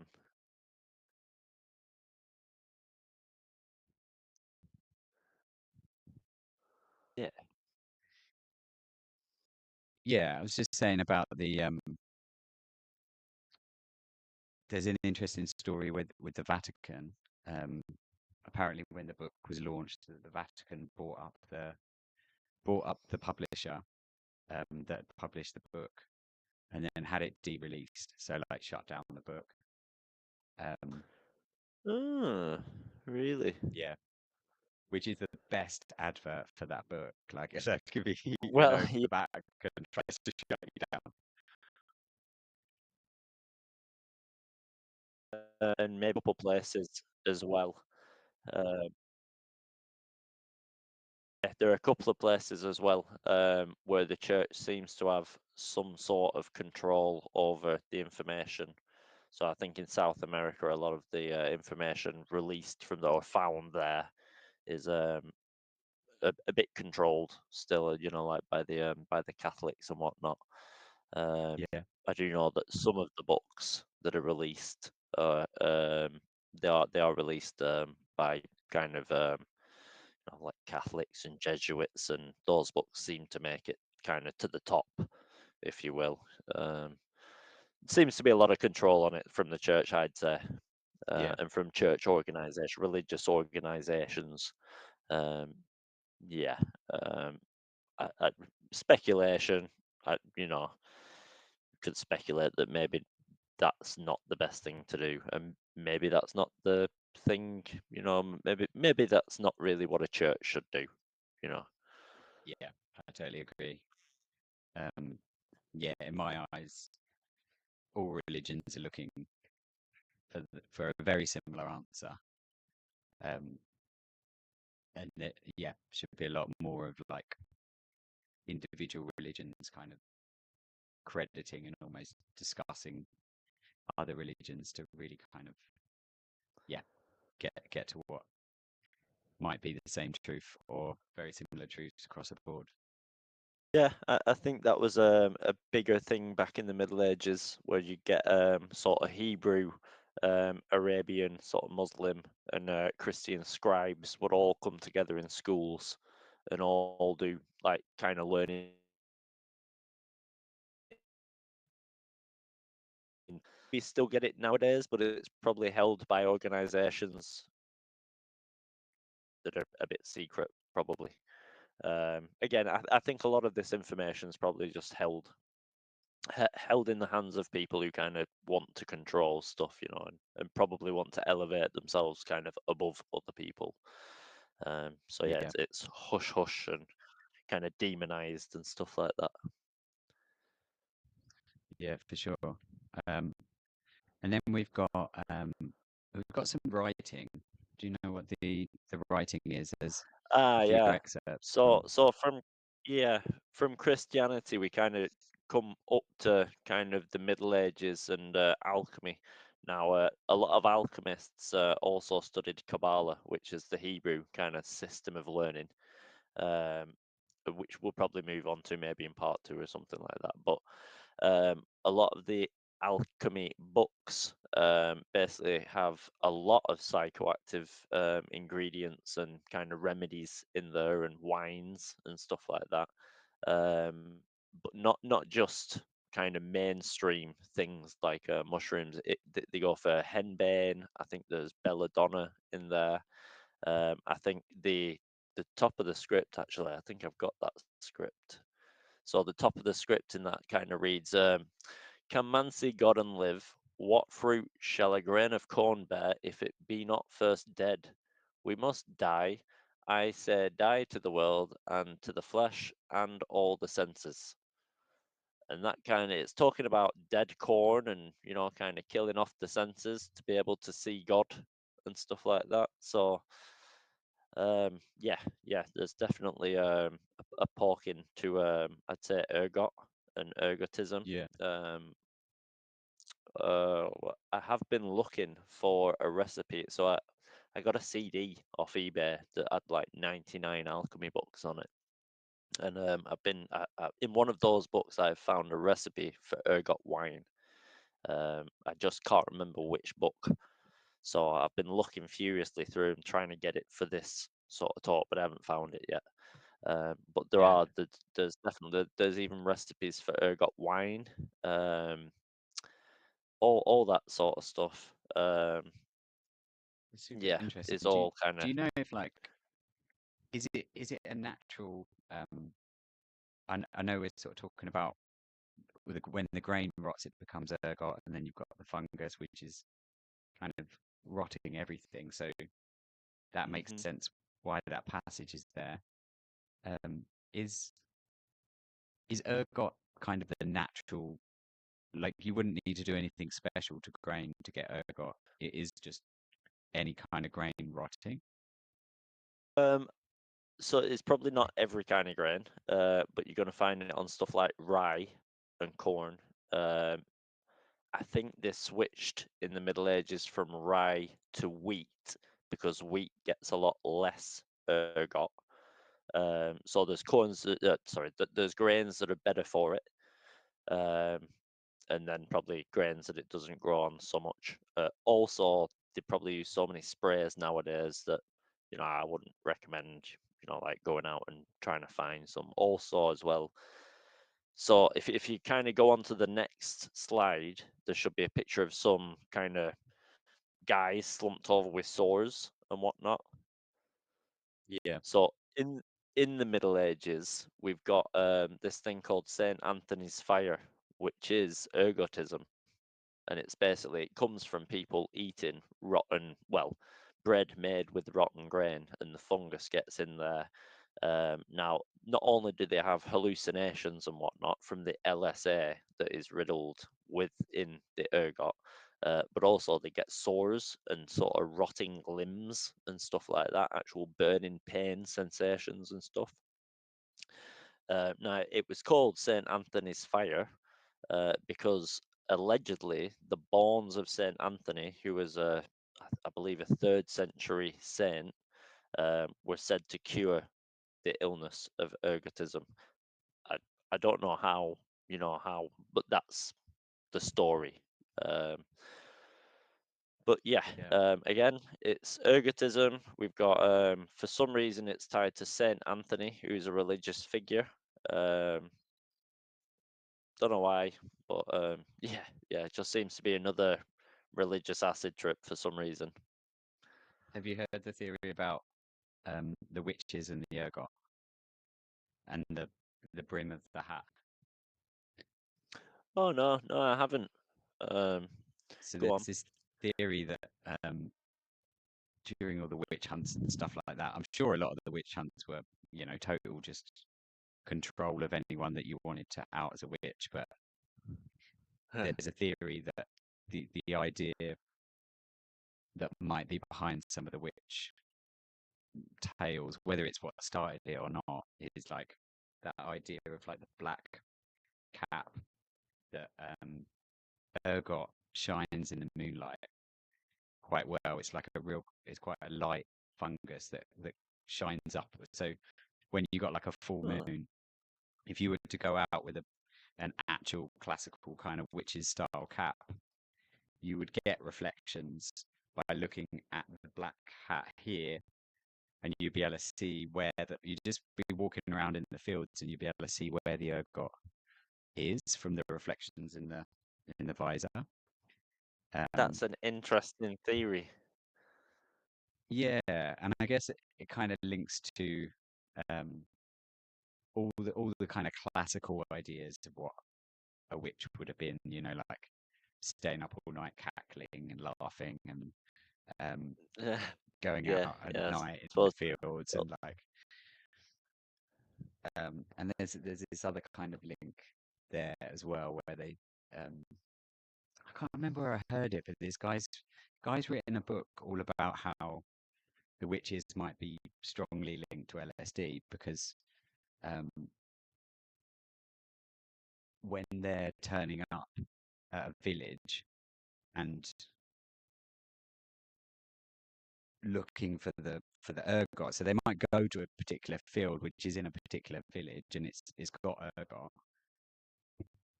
and it's around the time that part of the field starts to get got anyway. So the villagers do actually start to go mad and hallucinate a little bit, think that it's the arrival of the witches, and combine the two. Um, and he's studied this idea that actually no, you were safer if all the witches are around because they're actually going and taking all the rotten corn. It's probably a really interesting book. Um, I have that is no really, idea yeah. how much of it is yeah that I'm totally just taking something. I haven't looked into it or anything, Well, but it's a very interesting theory. I must say, I must say, I think there's a bit of a maybe a Hollywood aspect of what a witch is, and then kind of so there's people who kind of forage and know the land and go around, and like kind of live off the land and know what medicines and stuff like that to pick. I wouldn't call them witches, so I'd call them, like No, just exactly. basically good old wise people. Witches, Yeah. personally, like the proper biblical witches. I'd Oh, say that the absolutely. I know proper what you mean, but what I'm saying about that yeah, is yeah. like, um, But yeah, even yeah, if I we do relate think it to the like shamans of the land or the people that would have known all the medicines, at the time they might be calling them witches, but actually they might have been the people that do know all the home remedies and are mixing up the ergot and stuff. So like, well, yeah, if yeah. we imagine the black cap not as like a attire of the witch, if we imagine it as like, oh, they might have just used that as a tool in making up these medicines and stuff. Um, the theory is as well that a lot of the witch hunts were kind of trying to shut down all the home remedies, and it was a way of the men taking over from the women, all that sort of sacred power of the remedies, and then all the men kind of becoming doctors themselves. Um, Yeah, well, I yeah, think 90, if you look at the early 1900s and the late 1800s, and you kind of look at pharmacology coming in and replacing things like homeopathy and God, what's the other one? Self remedy, basically natural remedies, herbal remedy, and stuff like that. And I yeah, think so. Yeah, those kind of periods where it's 1800s and stuff like that, you're getting a lot of movement or probably warfare really over medicines, essentially. Um, and yeah, I think personally think that Hollywood's done a fine job of kind of swinging the story and painting it kind of really colourfully and differently and stuff like that. I do believe there are like yeah, proper evil witches, but I believe that the people who were, like it's like you say, like maybe the people were suffering from hysteria. They'd had some rotten cornbread or something like that. They saw a person in the field who was picking some corn, and at the same time, the cow was dying for some reason. Maybe that had eaten some rotten bread or something. And you start going a bit mad and linking the two and stuff. There was probably loads of people who were caught up like that. Um, yeah, and probably I'd imagine kind of still are today, mushroom picking and stuff like that, and peyote. You get people who go out picking peyotes, which can be a very dangerous job if you don't know the land or the people who own the land and stuff like that. So yeah, I'd say yeah, true. probably still a thing. So this image is somebody curing that ergot disease, and then there always Yeah, being a cure for it, almost as if he's abolished ever getting sick of ergot.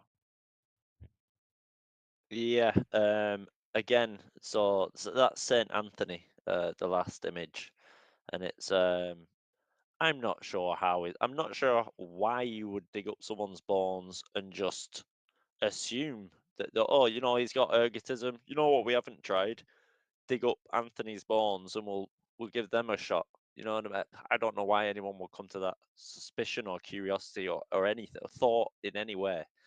Um, so yeah, I kind of stuck that in there just for a bit of curiosity because I'm not sure, but it's called Saint Anthony's Fire, and it is about ergotism, which did make you hallucinate, and you know, Yeah, it's kind of it's been used through the centuries and through the millennia. So yeah, stuck that one in there for fun. nice. Yeah, it's good to have a bit of mystery and intrigue in there for sure. Um, is that saint the last image? Then there's a um, man in the cape. Is that That's the him? last of my yeah, the man in the cape is the last one. I believe that should be the 40th image. Pardon me.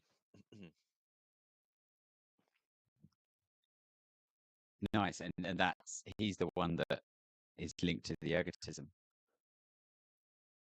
Yeah, that that would be Saint Anthony. Uh, Nice. Yeah, very cool. Kind of, yeah, it goes right back, doesn't it? Right back, right up to modern day. Um, yeah, there's um, endless stuff to find, thousands of years, isn't there? thousands of years, loads of different types of drugs as well. So people from different areas have always found psychedelic drugs as well. Not sure how, um, but yeah, you're talking about early humans trying to find potentially poisonous, plants and stuff like that. So yeah, it's pretty intriguing. I'm just going to pause for 1 second. I've got to plug my laptop in. Okay, so yeah, that was a great presentation. I really enjoyed it, and I hope everyone else out there enjoyed it.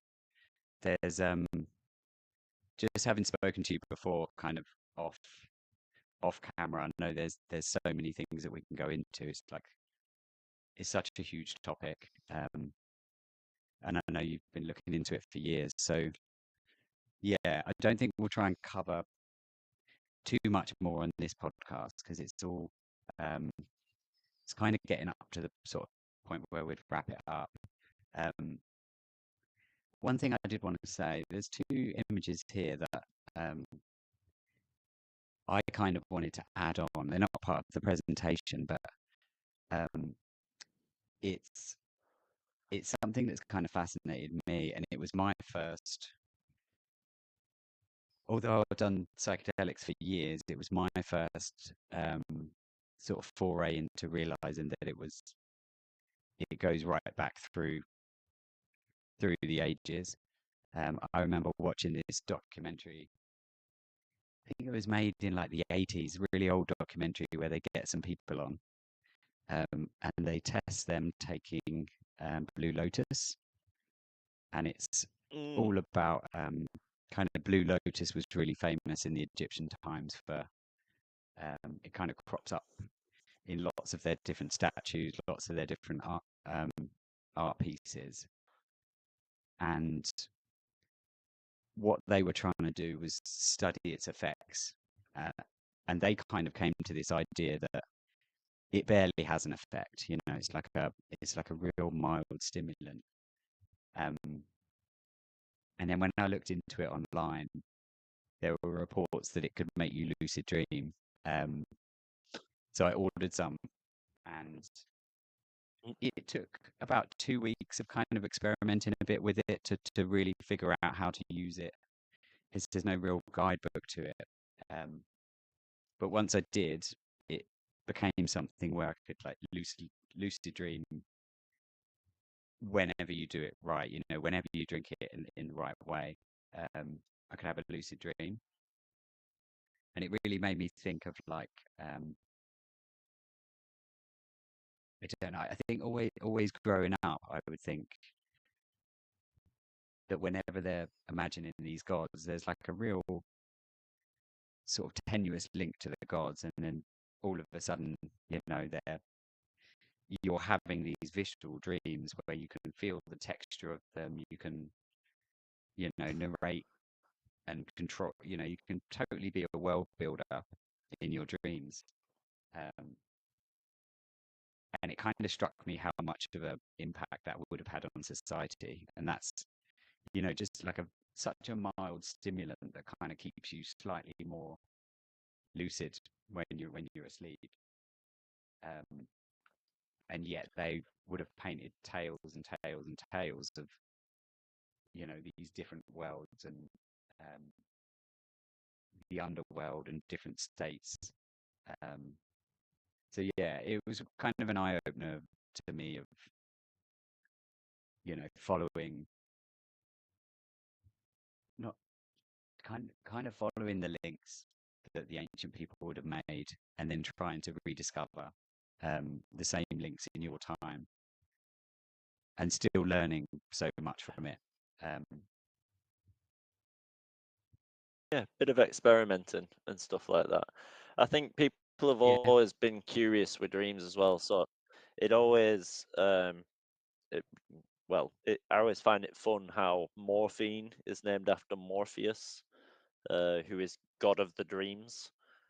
So, and obviously morphine comes from, you know, the poppy, which, you know, where heroin comes from, and stuff like that. But yeah, so it's named after the god of the dreams and stuff like that. Which I often think that they've kind of used that as well. I think that goes back in Chinese history, for a good millennia as well. And yeah, go into that again, just go into that other world that's not here, but yet you are here, but you're not here, and it's baffling, it's intriguing, yeah, and it's definitely fun to study. definitely. There's mysteries to be had for sure.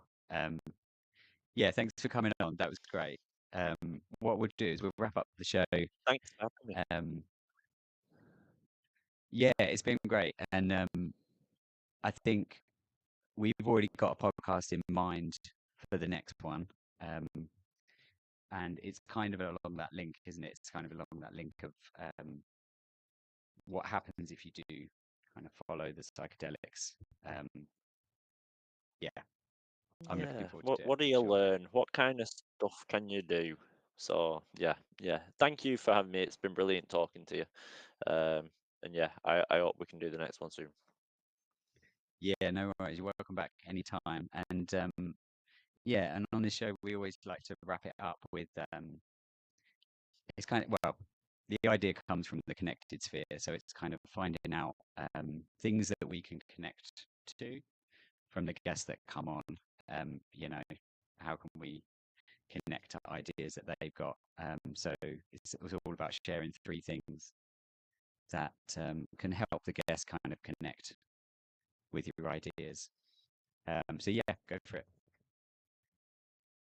Yeah. So the first one I kind of want to recommend is Aldous Huxley's The Doors of Perception.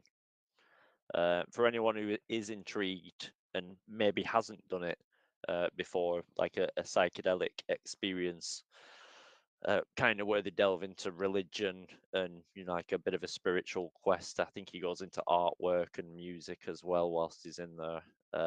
But that's definitely a brilliant book that I'd recommend to anybody who's kind of poking around this subject of doing a psychedelic kind of religious, uh, artsy kind of trip. Um, so yeah, Aldous Huxley is number one. Um, I've got Nice. a book, so just bear with me 1 second. Oh, book up here. Yeah, no worries. I know I know a bit about that Doors of Perception. Is he wrote it after he had his first experience, didn't he? Yeah, so it's basically he takes mescaline, um, which is derived from peyote, I believe, and he basically gets somebody to document the entire experience for him, kind of narrate, and he does. He goes through artwork, music, certain like musical concertos and stuff like that, and then he delves into kind of what the feeling might be in relation to heaven and hell and stuff, and yeah, maybe how it could blend in as more of an ancient spiritual trip as well. And it's only a really short book, which I kind of enjoy as well because he gets straight into it and finishes it pretty fast.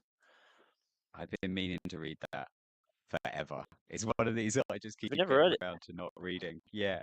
But Oh, I'm looking it's forward to it, brilliant. and you totally reminded me to read that. Yeah, it's definitely it's a brilliant book. Um, so my second one is for anybody who's kind of looking to poke around religion a bit more, which I'm sure we'll probably get onto maybe in second part. But the Kabbalah. Um, is don't be scared of the Kabbalah. I hear loads of people on these conspiracy theory channels talking about the Kabbalah as if it's evil and oh, he does Kabbalah and all this stuff. Madonna does. Stay away. No, give it a blast. It is fun. It's hard work, and it's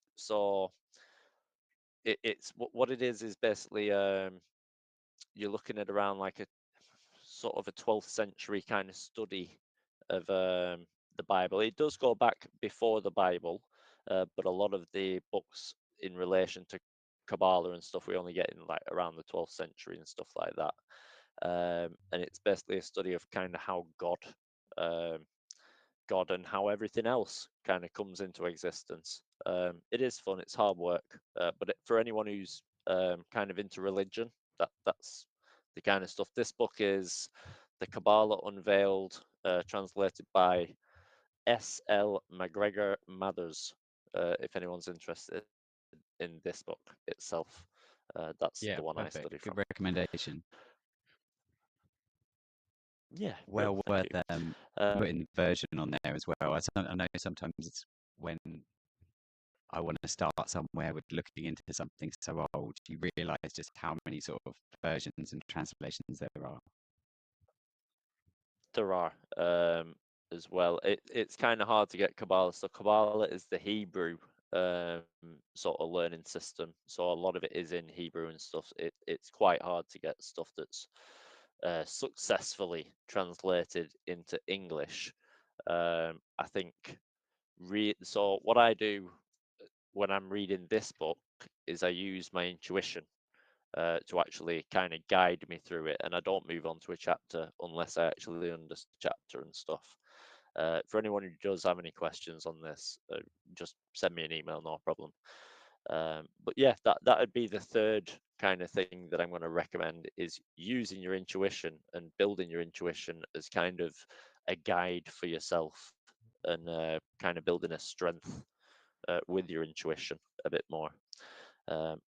So I suppose the way you do that is kind of listen to yourself, listen to what I'd say your heart's saying a bit more, and stuff like that, and use that a little more to navigate through life, because you can come up with some pretty decent stuff, I'd say, on your own without listening to everyone else.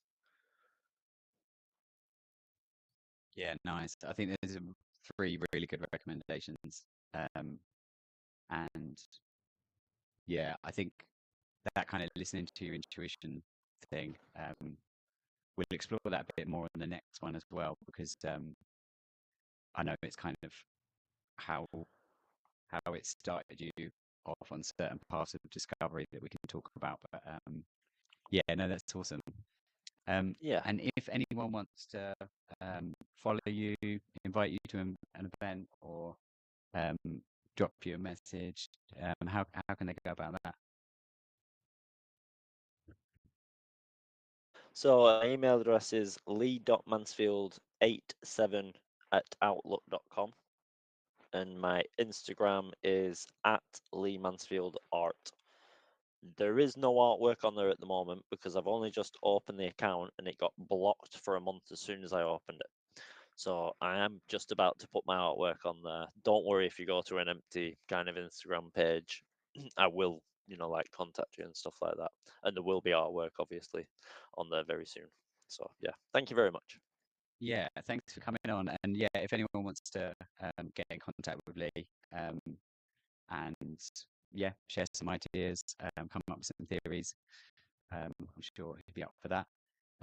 Yeah, thanks for coming on. That's been really interesting.